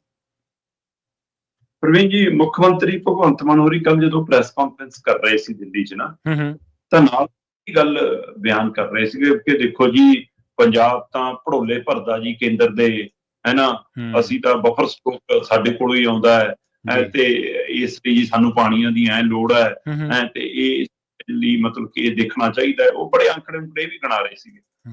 ਪੰਜਾਬ ਹਰਿਆਣਾ ਦੀ ਵੀ ਨਾਲ ਗੱਲ ਕਰ ਰਹੇ ਸੀ ਕਿ ਇਸ ਤਾਂ ਭਰਾ ਨੇ। ਸਵਾਲ ਇਹ ਹੈ ਕਿ ਜੇ ਤੁਸੀਂ ਜ਼ਮੀਨਾਂ ਖੋਈ ਹੋ ਜਾਣੀ ਹੈ ਔਰ ਉਹ ਵੀ ਉਪਜਾਊ ਜ਼ਮੀਨਾਂ, ਫਿਰ ਅਸੀਂ ਕੇਂਦਰ ਦੇ ਭੜੋਲੇ ਭਰਦੇ ਰਹਾਂਗੇ। ਸਹੀ ਗੱਲ, ਬਿਲਕੁਲ। ਫਿਰ ਰਹੂਗਾ ਗੱਲਾਂ ਮੱਧ ਪ੍ਰਦੇਸ਼ ਤੱਕ ਪਾਣੀ ਪਹੁੰਚਾਉਣ ਦੀਆਂ ਕਰਨ, ਅਗਲੇ ਕਹਿਣਗੇ ਜਿੱਥੇ ਪਾਣੀ ਪਹੁੰਚੂ ਉੱਥੋਂ ਹੀ ਕਣਕ ਆਊ। ਸਹੀ ਹੈ, ਫਿਰ ਤੁਹਾਡੀ ਕੀ ਲੋੜ ਰਹਿ ਗਈ। ਤੋ ਅਸਲ ਦੇ ਵਿੱਚ ਕੀ ਹੈ, ਮੈਂ ਇਹ ਦੇਖ ਰਿਹਾ ਸੀਗਾ ਕਿ 40,000 ਏਕੜ ਜ਼ਮੀਨ ਪੰਜਾਬ ਸਰਕਾਰ ਅਕਵਾਇਰ ਕਰ ਰਹੀ ਹੈ, ਜਿਹਨੂੰ ਲੈ ਕੇ ਵੱਡਾ ਮੁੱਦਾ ਬਣ ਗਿਆ ਲਗਭਗ। ਬਹੁਤ ਵੱਡਾ ਸਰਕਾਰ ਦੀ ਗਲੇ ਦੀ ਹੱਡੀ ਬਣੂਗਾ। ਲੈਂਡ ਪੂਲਿੰਗ ਵਾਲਾ, ਕਿਉਂਕਿ ਕਿਸੇ ਸਮੇਂ ਮੋਹਾਲੀ ਖੇਤਰ ਦੇ ਵਿੱਚ ਜਦੋਂ ਜ਼ਮੀਨਾਂ ਦੇ ਮੁੱਲ ਵਧਣ ਲੱਗੇ, ਕਰੋੜ, 2 ਕਰੋੜ, 3 ਕਰੋੜ, 5 ਕਰੋੜ ਤੱਕ ਦੀਆਂ ਜਾਣ ਲੱਗੀਆਂ, ਤਾਂ ਕਿਸਾਨ ਪੂਰੇ ਪੰਜਾਬ ਦੇ ਬਾਗੋ-ਬਾਗ ਹੋਣ ਲੱਗੇ ਸੀ ਕਿ ਲੈ ਵੀ ਆਪਣੀ ਜ਼ਮੀਨਾਂ ਤੇ ਇੰਨੇ ਮੁੱਲ ਪੈਣ ਲੱਗੇ। ਹੁਣ ਲੁਧਿਆਣੇ ਦੇ ਆਲੇ ਦੁਆਲੇ ਦੇ ਪਿੰਡ ਕੋਈ ਮੋਹਾਲੀ ਤੋਂ ਘੱਟ ਨਹੀਂ ਗਏ। ਸਹੀ ਗੱਲ ਹੈ, ਮੁੱਲ ਬਿਲਕੁਲ। ਉਹਨਾਂ ਦਾ, ਪਰ ਉਹਦੇ ਬਾਵਜੂਦ ਵੀ, ਥੋੜਾ ਮੁੱਲ ਪੈਣ ਦੇ ਬਾਵਜੂਦ ਵੀ ਉਹ ਹੁਣ ਆਪਣੀ ਜ਼ਮੀਨ ਨੂੰ ਗੱਲ ਲਾ ਰਹੇ ਨੇ ਕਿ ਨਹੀਂ ਦੇਣੀ, ਉਹ ਮਤੇ ਪਾ ਰਹੇ ਨੇ, ਜਾਂ ਮਤਲਬ ਉਹਨੂੰ ਸਮਝ ਆ ਗਈ ਕਿ ਐਂਡ ਤੱਕ ਜੇ ਕਿਸੇ ਨੇ ਨਿਭਣਾ ਤਾਂ ਇਹ ਧਰਤੀ ਨੇ ਨਿਭਣਾ। ਸਹੀ ਗੱਲ। ਸੋ ਇਹ ਕਿਸਾਨ ਜਾਗਰੂਕ ਹੋ ਗਿਆ ਕਿ ਭਰਾਵਾ ਜੇ ਪਿੰਡ ਉਜੜਿਆ, ਅਸੀਂ ਉਹ ਨਹੀਂ, ਸਾਡੇ ਨਾਲ ਖੇਤ ਮਜ਼ਦੂਰ ਵੀ ਉਜੜ ਜਾਣੇ, ਛੋਟੇ ਦੁਕਾਨਦਾਰ ਹੈ ਨਾ, ਸਾਰਾ ਕੁਝ ਉਜੜ ਜਾਣਾ, ਬਜਾਜੀ ਤੋਂ ਲੈ ਕੇ ਕਰਿਆਨੇ ਤੋਂ ਲੈ ਕੇ ਆ ਬਿਲਡਿੰਗ ਵਾਲੇ ਸਾਰੇ ਹੈ ਨਾ, ਸਾਰਾ ਕੁਝ ਉਜੜਨਾ। ਸੋ ਇਸ ਲਈ ਪਿੰਡ ਬਚਾਉਣ ਦੇ ਲਈ, ਆਪਣੇ ਸੱਭਿਅਤਾ ਬਚਾਉਣ ਦੇ ਲਈ ਪੰਜਾਬ ਦੇ ਕਿਸਾਨ ਜਥੇਬੰਦੀਆਂ, ਆਵਾਮ, ਬੁੱਧੀਜੀਵੀ ਲੋਕ ਜਾਗਰੂਕ ਹੋ ਗਏ ਜੀ। ਸਹੀ ਹੈ। ਪਰ ਸਰਕਾਰਾਂ ਦੀ ਇਸ ਦੇ ਪ੍ਰਤੀ ਭਾਵਨਾਤਮਕ ਇਹੀ ਜਿਹੀ ਹੈ, ਚਾਹੇ ਕੇਂਦਰੀ ਚਾਹੇ ਸੂਬੇ ਦੀ, ਉਹ ਇਹ ਚੀਜ਼ ਬਿਆਨ ਕਰਦੀ ਹੈ ਕਿ ਤੁਸੀਂ 40,000 ਏਕੜ ਅਕਵਾਇਰ ਕਰਨ ਨੂੰ ਫਿਰਦੇ ਹੋ, ਕਾਰਪੋਰੇਟ ਘਰਾਣਿਆਂ ਨੂੰ ਸੌਂਪਣ ਨੂੰ ਫਿਰਦੇ ਹੋ, ਹੈ ਨਾ, ਤੇ ਦੂਸਰੇ ਪਾਸੇ ਪਿਛਲੇ 10 ਸਾਲਾਂ 'ਚ 4 ਲੱਖ ਏਕੜ ਤੋਂ ਵੱਧ ਜ਼ਮੀਨ ਇਸ ਕੰਕਰੀਟ ਦੇ ਜੰਗਲਾਂ 'ਚ ਬਦਲ ਚੁੱਕੀ ਹੈ ਜੀ। ਕਿਸਾਨੀ ਹੇਠ ਕੱਢ ਕੇ ਤੁਸੀਂ ਇੱਧਰ ਦੇ ਚੁੱਕੇ ਹੋ। ਪੂਰੇ ਮਤਲਬ ਭਾਰਤ ਦਾ ਜਿਹੜਾ ਕੇਂਦਰੀ ਭੰਡਾਰ ਹੈ, ਉਹਦੇ ਵਿੱਚ 52% ਕਣਕ ਪੰਜਾਬ ਤੋਂ ਜਾਂਦੀ ਹੈ। ਠੀਕ ਹੈ। ਪੂਰੇ 26-27 ਸੂਬਿਆਂ ਚੋਂ ਬਾਕੀ ਸੂਬਿਆਂ ਦੀ ਮਿਲਾ ਕੇ 49% ਦੀ ਯੋਗਦਾਨ ਹੈ, ਸਾਡਾ ਕੱਲਿਆਂ ਦਾ 51% ਹੈ। ਇਸੇ ਤਰ੍ਹਾਂ ਜੇ ਮੈਂ ਕਣਕ ਹੇਠਲੇ ਰਕਬੇ ਦੀ ਗੱਲ ਕਰਾਂ ਤਾਂ 70 ਤੋਂ 75 ਲੱਖ ਹੈਕਟਰ ਮਤਲਬ ਏਰੀਆ ਜਿਸ 'ਚ ਕਣਕ ਦੀ ਪੈਦਾਵਾਰ ਹੁੰਦੀ ਹੈ ਪੂਰੇ ਮੁਲਕ 'ਚ, ਤੇ 70 ਤੋਂ 75 ਲੱਖ ਹੈਕਟਰ ਦੇ ਵਿੱਚੋਂ 35 ਲੱਖ ਹੈਕਟਰ ਕੱਲਾ ਸਾਡਾ ਹੀ ਹੈ। ਪਰ ਜੇ 4 ਲੱਖ ਏਕੜ 10 ਸਾਲਾਂ 'ਚ ਕੱਢ ਲਈ, ਆਹ 2 ਮਹੀਨਿਆਂ 'ਚ 40 ਲੱਖ ਏਕੜ ਕੱਢ ਲਈ, ਹੈ ਨਾ, 40,000 ਏਕੜ ਕੱਢ ਲਈ, ਤੇ ਫਿਰ ਬਚਣਾ ਕੀ? ਹੌਲੀ ਹੌਲੀ ਜੀ ਜੇ ਉਪਜਾਊ ਜ਼ਮੀਨ ਐਂ ਨਿਕਲਦੀ ਰਹੀ, ਜਿਹੜੀ 4 ਲੱਖ ਏਕੜ ਤੁਸੀਂ ਕੰਕਰੀਟ ਦੇ ਜੰਗਲ ਲਈ ਕੱਢੀ, ਉਹਦੇ ਵਿੱਚੋਂ 60,000 ਏਕੜ ਤਾਂ ਕੱਲੀ ਆ ਨੈਸ਼ਨਲ ਹਾਈਵੇ ਭਾਰਤਮਾਲਾ ਪ੍ਰੋਜੈਕਟ ਜੀ ਉਹਨਾਂ ਦੇ ਥੱਲੇ ਆ ਗਈ। ਸਹੀ ਗੱਲ ਹੈ, ਬਿਲਕੁਲ ਜੀ। ਤੇ ਅਜੇ ਵੀ ਤੁਸੀਂ ਕਹਿੰਦੇ ਜਾਲ ਵਿਛਾਉਣਾ ਸੀ, ਤੇ ਫਿਰ ਜਿੱਥੇ ਜਿੱਥੇ ਇਹ ਸੜਕ ਲੰਘਣੀ ਉਹਦੇ ਆਲੇ ਦੁਆਲੇ ਹਰ 10 ਕਿਲੋਮੀਟਰ ਤੇ ਮਾਲ ਉਸਰਨਾ, ਬਾਜ਼ਾਰ ਉਸਰਨੇ, ਤੁਸੀਂ ਕਹਿੰਦੇ ਕਲੋਨੀਆਂ ਉਸਰਨੀਆਂ, ਰਹਿਣਾ ਕਿਹਨਾਂ ਨੇ ਇਹ ਪਤਾ ਨਹੀਂ। ਉਹਨੇ ਵੀ ਪੰਜਾਬ ਦਾ ਸਾਰਾ DNA ਚੇਂਜ ਕਰਨਾ, ਜਿੰਨੀਆਂ ਤੁਸੀਂ ਇਹੋ ਜਿਹੀਆਂ ਇਮਾਰਤਾਂ ਬਣ ਰਹੇ ਹੋ, ਸਭ ਨੂੰ ਪਤਾ ਕਿ ਪੰਜਾਬ ਵਾਲੇ ਘੱਟ ਤੇ ਬਾਹਰਲੇ ਸੂਬਿਆਂ ਵਾਲੇ ਆ ਕੇ ਉੱਥੇ ਵੱਧ ਵਸ ਰਹੇ ਨੇ। ਸਹੀ ਗੱਲ ਹੋਵੇ, ਚਾਹੇ ਉਹ ਬਿਹਾਰ ਆ ਰਿਹਾ ਹੋਵੇ, ਚਾਹੇ ਉਹ ਹਿਮਾਚਲ ਆ ਰਿਹਾ ਹੋਵੇ, ਹੈ ਨਾ। ਸੋ ਇਸ ਲਈ ਇਹ ਪੰਜਾਬ ਦਾ ਜਿਹੜਾ ਦ੍ਰਿਸ਼ ਚੇਂਜ ਕਰਨ ਦੀ ਕਵਾਇਦ ਹੈ, ਇਹ ਕੇਂਦਰ ਦੇ ਨਾਲ ਮਿਲ ਕੇ ਤੁਸੀਂ ਵੀ ਰੋਲ ਤਾਂ ਨਹੀਂ ਨਿਭਾ ਰਹੇ ਉਹਦੇ ਵਿੱਚ। ਪਹਿਲੀਆਂ ਸਰਕਾਰਾਂ ਨੇ ਜਿਹੜੇ ਕੰਡੇ ਬੀਜੇ ਨੇ, ਤੇ ਜਦੋਂ ਜਿਸ ਤਰ੍ਹਾਂ ਇਹ ਖੇਤ ਘਟਣਗੇ, ਫਿਰ ਸਾਡੀ ਉਪਜਾਊ ਵੀ ਸ਼ਕਤੀ ਵੀ ਘਟੂਗੀ, ਫਿਰ ਅਗਲੇ ਕਹਿਣਗੇ ਤੁਸੀਂ ਆਪੇ ਖਾ ਲਓ। ਸੋ ਇਸ ਲਈ ਪੰਜਾਬ ਮੂਹਰੇ ਵੱਡੀ ਚੁਣੌਤੀ ਹੈ, ਔਰ ਇਹ ਮੁੱਦਾ ਬਹੁਤ ਗੰਭੀਰ ਹੈ, ਤੇ ਆਉਂਦੇ ਦਿਨਾਂ 'ਚ ਇਹਦੇ ਉੱਤੇ ਵੱਡੀ ਲੜਾਈ ਛਿੜਨ ਵਾਲੀ ਹੈ। 3 ਖੇਤੀ ਕਾਨੂੰਨ ਤੋਂ ਘੱਟ ਖਤਰਨਾਕ ਨਹੀਂ। ਸਾਡੀ ਜਿਹੜੀ ਧਰਤੀ ਹੈ ਉਹ ਨਾ ਸਿਰਫ ਕੱਲੀ ਧਰਤੀ ਹੈ, ਬਲਕਿ ਸਾਡੀ ਆਨ ਤੇ ਸ਼ਾਨ ਵੀ ਹੈ। ਅਸੀਂ ਜੇ ਕਿਸਾਨੀ ਅੰਦੋਲਨ ਜਾਂ ਹੋਰ ਮੋਰਚੇ ਲਾਏ ਨੇ, ਤੇ ਇਸ ਧਰਤੀ ਦੇ ਸਿਰ ਤੇ ਲਾਏ ਨੇ, ਕਿਉਂਕਿ ਧਰਤੀ ਇੰਨੀ ਉਪਜਾਊ ਆ ਵੀ ਸਾਨੂੰ ਆਰਥਿਕ ਤੌਰ ਤੇ ਕਿਸੇ ਆਗੂ, ਕਿਸੇ ਮੰਤਰੀ, ਕਿਸੇ ਸੰਤਰੀ, ਕਿਸੇ ਪ੍ਰਧਾਨ ਮੰਤਰੀ, ਮੁੱਖ ਮੰਤਰੀ ਵੱਲ ਝਾਕਣ ਦੀ ਲੋੜ ਨਹੀਂ ਪੈਂਦੀ। ਇਹ ਐਸੀ ਧਰਤੀ ਹੈ ਜਿਹਦੇ 12 ਮਹੀਨੇ 30 ਦਿਨ ਕੁਛ ਨਾ ਕੁਛ ਪੈਦਾ ਹੁੰਦਾ ਰਹਿੰਦਾ, ਜਿਹਦੇ 7 ਰੁੱਤਾਂ ਨੇ, ਔਰ ਕੁਛ ਵੀ ਪੈਦਾ ਕਰ ਲਓ ਤੁਸੀਂ, ਜੋ ਮਰਜ਼ੀ, ਜਿਹਦੇ ਨਾਲ ਮਰਜ਼ੀ ਢਿੱਡ ਭਰਨਾ ਤੁਸੀਂ ਉਹ ਪੈਦਾ ਕਰ ਸਕਦੇ ਹੋ। ਇੰਨੀ ਜ਼ਰਖੇਜ਼ ਧਰਤੀ ਹੈ। ਤੇ ਜਿਵੇਂ ਤੁਸੀਂ ਉਹ ਪਿੰਡ ਦੀ ਗੱਲ ਕੀਤੀ ਹੈ, ਮੈਨੂੰ ਉਹ ਸ਼ਬਦ ਤੁਹਾਡਾ ਬਹੁਤ ਵਧੀਆ ਲੱਗਿਆ। ਮੈਨੂੰ ਉਹ ਹੈ ਹੀ ਅਸਲ ਦੇ ਵਿੱਚ ਸੱਭਿਅਤਾ ਉਜੜਨ ਵਾਲੀ ਗੱਲ ਆ ਅਸਲ ਦੇ ਵਿੱਚ, ਇਹ ਸਾਰੇ ਕਾਸੇ ਦੇ ਵਿੱਚ। ਔਰ ਵਾਜਬ ਤੌਰ ਤੇ ਗੱਲ ਕਹੀ ਜਾ ਸਕਦੀ, ਜਦੋਂ ਖੇਤ ਵਿਕਦਾ, ਇਕੱਲਾ ਖੇਤ ਨਹੀਂ ਵਿਕਦਾ, ਉਹ ਪਿੰਡ ਵੀ ਵਿਕਦਾ, ਉਹ ਜ਼ਮੀਨ ਕਿਸਾਨ ਵੀ ਵਿਕਦਾ, ਜਿਹੜਾ ਉਹ ਵਾਹੁਣ ਵਾਲਾ ਹੁੰਦਾ, ਉੱਥੋਂ ਦਲਿਤ ਮਜ਼ਦੂਰ ਵੀ ਉਜੜਦਾ, ਤੇ ਉਹ ਪੂਰੀ ਸੱਭਿਅਤਾ ਦੀ ਸੱਭਿਅਤਾ ਹੀ ਉੱਥੋਂ ਉਜੜ ਜਾਂਦੀ ਹੈ। ਅਗਲੀ ਗੱਲ ਕਰੀਏ ਭਾਰਤ ਦੇ ਹਾਲਾਤਾਂ ਦੇ ਬਾਰੇ, ਕਹਿੰਦੇ ਕਿਤੇ ਪੁਲ ਡਿੱਗੀ ਜਾਂਦਾ ਤੇ ਕਿਤੇ ਫੌਜੀ ਜਹਾਜ਼ ਕ੍ਰੈਸ਼ ਹੋਈ ਜਾਂਦੇ ਨੇ ਜੀ। ਇਹ ਹੋ ਕੀ ਰਿਹਾ ਮੁਲਕ ਭਰ ਦੇ ਵਿੱਚ? ਬਿਲਕੁਲ ਜੀ, ਜਿਸ ਤਰ੍ਹਾਂ ਦੀ ਸਥਿਤੀ ਹੈ, ਇੱਕ ਪਾਸੇ ਅਸੀਂ ਪਾਣੀਆਂ ਦੀ ਲੜਾਈ ਲੜ ਰਹੇ ਹਾਂ, ਦੂਜੇ ਪਾਸੇ ਅਸੀਂ ਕਹਿ ਰਹੇ ਹਾਂ ਜੀ ਕਿ ਹਿਮਾਚਲ 'ਚ ਇੰਨੇ ਬੱਦਲ ਫਟ ਗਏ, ਉੱਤਰਾਖੰਡ ਚਾਹ ਹੋ ਗਿਆ ਜੀ, ਤੇ ਉਹ ਪਾਣੀ ਅਸੀਂ ਸੇਜਣਾ ਨਹੀਂ ਸਿੱਖਿਆ ਇੰਨੇ ਸਾਲਾਂ, ਉਸ ਭਰਨਾ ਨਹੀਂ ਸਿੱਖਿਆ ਜੀ, ਹੈ ਨਾ। ਹੁਣ ਸਾਡੇ ਨਦੀਆਂ ਨਾਲੇ ਉਫਾਨ ਤੇ ਨੇ ਜੀ, ਹੜ੍ਹ ਆ ਗਏ ਜੀ, ਹੈ ਨਾ। ਉਹ ਪਾਣੀ, ਇਹਦਾ ਮਤਲਬ ਅਸੀਂ ਪਾਣੀ ਨੂੰ ਸੰਭਾਲਣਾ ਨਹੀਂ ਅਜੇ ਤੱਕ ਸਾਨੂੰ ਜੀ। ਸਹੀ ਗੱਲ, ਉਹ ਪ੍ਰਕਿਰਿਆ ਕੰਮ ਨਹੀਂ ਹੋਇਆ। ਸੋ ਦੂਸਰੇ ਪਾਸੇ ਲਗਾਤਾਰ ਘਟਨਾਵਾਂ ਦਾ ਵਾਪਰਨਾ ਜੀ, ਹੈ ਨਾ। ਅਹਿਮਦਾਬਾਦ ਜਹਾਜ਼ ਕ੍ਰੈਸ਼ ਤੋਂ ਬਾਅਦ ਜਿਵੇਂ ਗੁਜਰਾਤ 'ਚ ਇੱਕ ਪੁਲ ਡਿੱਗ ਗਿਆ, 45 ਸਾਲ ਪੁਰਾਣਾ ਪੁਲ, ਅੰਗਰੇਜ਼ਾਂ ਦੇ ਪੁਲ ਅਜੇ ਤੱਕ ਚੱਲੀ ਜਾਂਦੇ। ਸਹੀ ਹੈ, ਬਿਲਕੁਲ। ਮਤਲਬ ਕਿ ਸਾਡੀ ਇੰਜੀਨੀਅਰਾਂ 'ਚ ਕੋਈ ਕਮੀ ਨਹੀਂ, ਦੁਨੀਆ ਭਰ ਦੇ ਵਿੱਚ ਸਾਹਮਣਾ ਖੱਟ ਰਹੇ ਨੇ ਸਾਡੇ ਇੰਜੀਨੀਅਰ। ਸਹੀ ਹੈ, ਬਿਲਕੁਲ ਜੀ। ਪਰ ਕੰਮ ਲੈਣ ਵਾਲਿਆਂ 'ਚ ਕਮੀ ਹੈ, ਉਹਨਾਂ ਤੋਂ ਕਮਿਸ਼ਨ ਲੈਣ ਵਾਲਿਆਂ 'ਚ ਕਮੀ ਹੈ। ਸਹੀ। ਇਹ ਤਾਂ ਉਹਦਾ ਨਤੀਜਾ, ਕੱਲ ਗੁਜਰਾਤ ਦੇ ਵਿੱਚ 45 ਸਾਲ ਪੁਰਾਣਾ ਪੁਲ ਡਿੱਗਿਆ ਤੇ ਵਿਚਾਰੇ ਬੇਗੁਨਾਹ ਦੀ ਜਾਨ ਚਲੀ ਗਈ, ਕੋਈ ਟਰੱਕ ਗਿਆ, ਕੋਈ ਗੱਡੀਆਂ ਗਈਆਂ, ਕੋਈ ਰਿਕਸ਼ਾ, ਟੈਂਪੂ। ਤੇ ਪ੍ਰਧਾਨ ਮੰਤਰੀ ਤੋਂ ਲੈ ਕੇ ਮੁੱਖ ਮੰਤਰੀ ਸਾਹਿਬ ਨੇ ਉੱਥੇ ਦੇ ਨੇ ਪ੍ਰਗਟਾਤਾ ਅਫਸੋਸ, ਗੱਲ ਖਤਮ ਹੋ ਗਈ। ਰਾਜਸਥਾਨ ਦੇ ਵਿੱਚ ਫੌਜੀ ਜਹਾਜ਼ ਡਿੱਗ ਗਿਆ, ਫਾਈਟਰ ਤੇ ਜੀ, ਉਹਦੇ ਵਿੱਚ ਪਾਇਲਟ ਤੇ ਸਹਾਇਕ ਪਾਇਲਟ ਵਿੱਚੇ ਮਾਰੇ ਗਏ। ਸਹੀ ਹੈ, ਬਿਲਕੁਲ ਜੀ। ਅਜੇ ਤੱਕ ਅਸੀਂ ਅਹਿਮਦਾਬਾਦ ਵਾਲੇ ਜਹਾਜ਼ ਦਾ ਬਲੈਕ ਬਾਕਸ ਨਹੀਂ ਖੋਲ ਸਕੇ। ਅਜੇ ਤੱਕ ਤਾਂ ਸਾਨੂੰ ਇਹ ਨਹੀਂ ਪਤਾ ਲੱਗਿਆ ਕਿ ਜਿਹੜਾ ਪਹਿਲਗਾਮ ਹਮਲਾ ਸੀਗਾ, ਹੈ ਨਾ, ਜਾਂ ਪੁਲਵਾਮਾ ਅਟੈਕ ਸੀਗਾ, ਹੈ ਨਾ, ਉਹਨਾਂ ਦੇ ਅਸਲੀ ਕੌਣ ਸੀ ਪਿੱਛੇ ਜੀ। ਹੁਣ ਕਰਕੇ ਪੁਲਵਾਮਾ ਮਾਮਲੇ 'ਚ ਕਹਿੰਦੇ ਜੀ ਜੋ ਵਰਤੇ ਗਏ ਨੇ ਤੰਤਰ ਜੰਤਰ ਹਥਿਆਰ, ਸਾਰਾ ਕੁਝ ਸਮੱਗਰੀ ਹੈ ਜੀ, ਉਹ ਐਮਾਜ਼ੋਨ ਤੋਂ ਮੰਗਾਈ ਸੀ ਜੀ, ਉਹ ਫਲਾਣੀ ਕੰਪਨੀ ਤੋਂ ਆਨਲਾਈਨ ਮੰਗਾਈ ਸੀ ਜੀ, ਆਹ ਖਬਰਾਂ ਨੇ। ਸੋ ਇਹ ਮੈਂ ਕਹਿੰਦਾ ਕਿੱਥੋਂ ਮਰਜ਼ੀ ਮੰਗਾਈ, ਅਜੇ ਤੱਕ ਤੁਹਾਡੀਆਂ ਏਜੰਸੀਆਂ ਸਹੀ ਰੂਟ ਨਹੀਂ ਫੜ ਸਕੀਆਂ ਕਿ ਕੌਣ ਆਏ, ਕਿੱਥੋਂ ਆਏ, ਕੌਣ ਘਟਨਾ ਨੂੰ ਅੰਜਾਮ ਦੇ ਗਏ। ਤੇ ਇਹੋ ਜਿਹੇ ਕਿਉਂ ਕਾਰਨ ਨੇ ਜੀ? ਬਈ ਉਹ ਕਹਿੰਦੇ ਕਿ ਮੰਤਰੀ ਜੀ ਨੂੰ ਬੁਲਾ ਲਿਆ ਪੁਲ ਦੇ ਉਦਘਾਟਨ ਕਰਨ ਲਈ। ਠੀਕ ਹੈ ਜੀ। ਤੇ ਪੁਲ ਦਾ ਉਦਘਾਟਨ ਕਰਕੇ ਮੰਤਰੀ ਜੀ ਨੂੰ ਕਿਹਾ ਕਿ ਚਲੋ ਜੀ, ਸਭ ਤੋਂ ਪਹਿਲਾਂ ਤੁਸੀਂ ਆਪਣੀਆਂ ਗੱਡੀਆਂ ਲੈ ਕੇ ਜਾਓ। ਕਹਿੰਦੇ ਨਾ ਨਾ ਨਾ, ਮੈਂ ਹੀ ਤਾਂ ਬਣਾਇਆ, ਮੈਂ ਨਹੀਂ ਜਾਂਦਾ ਇੱਧਰ।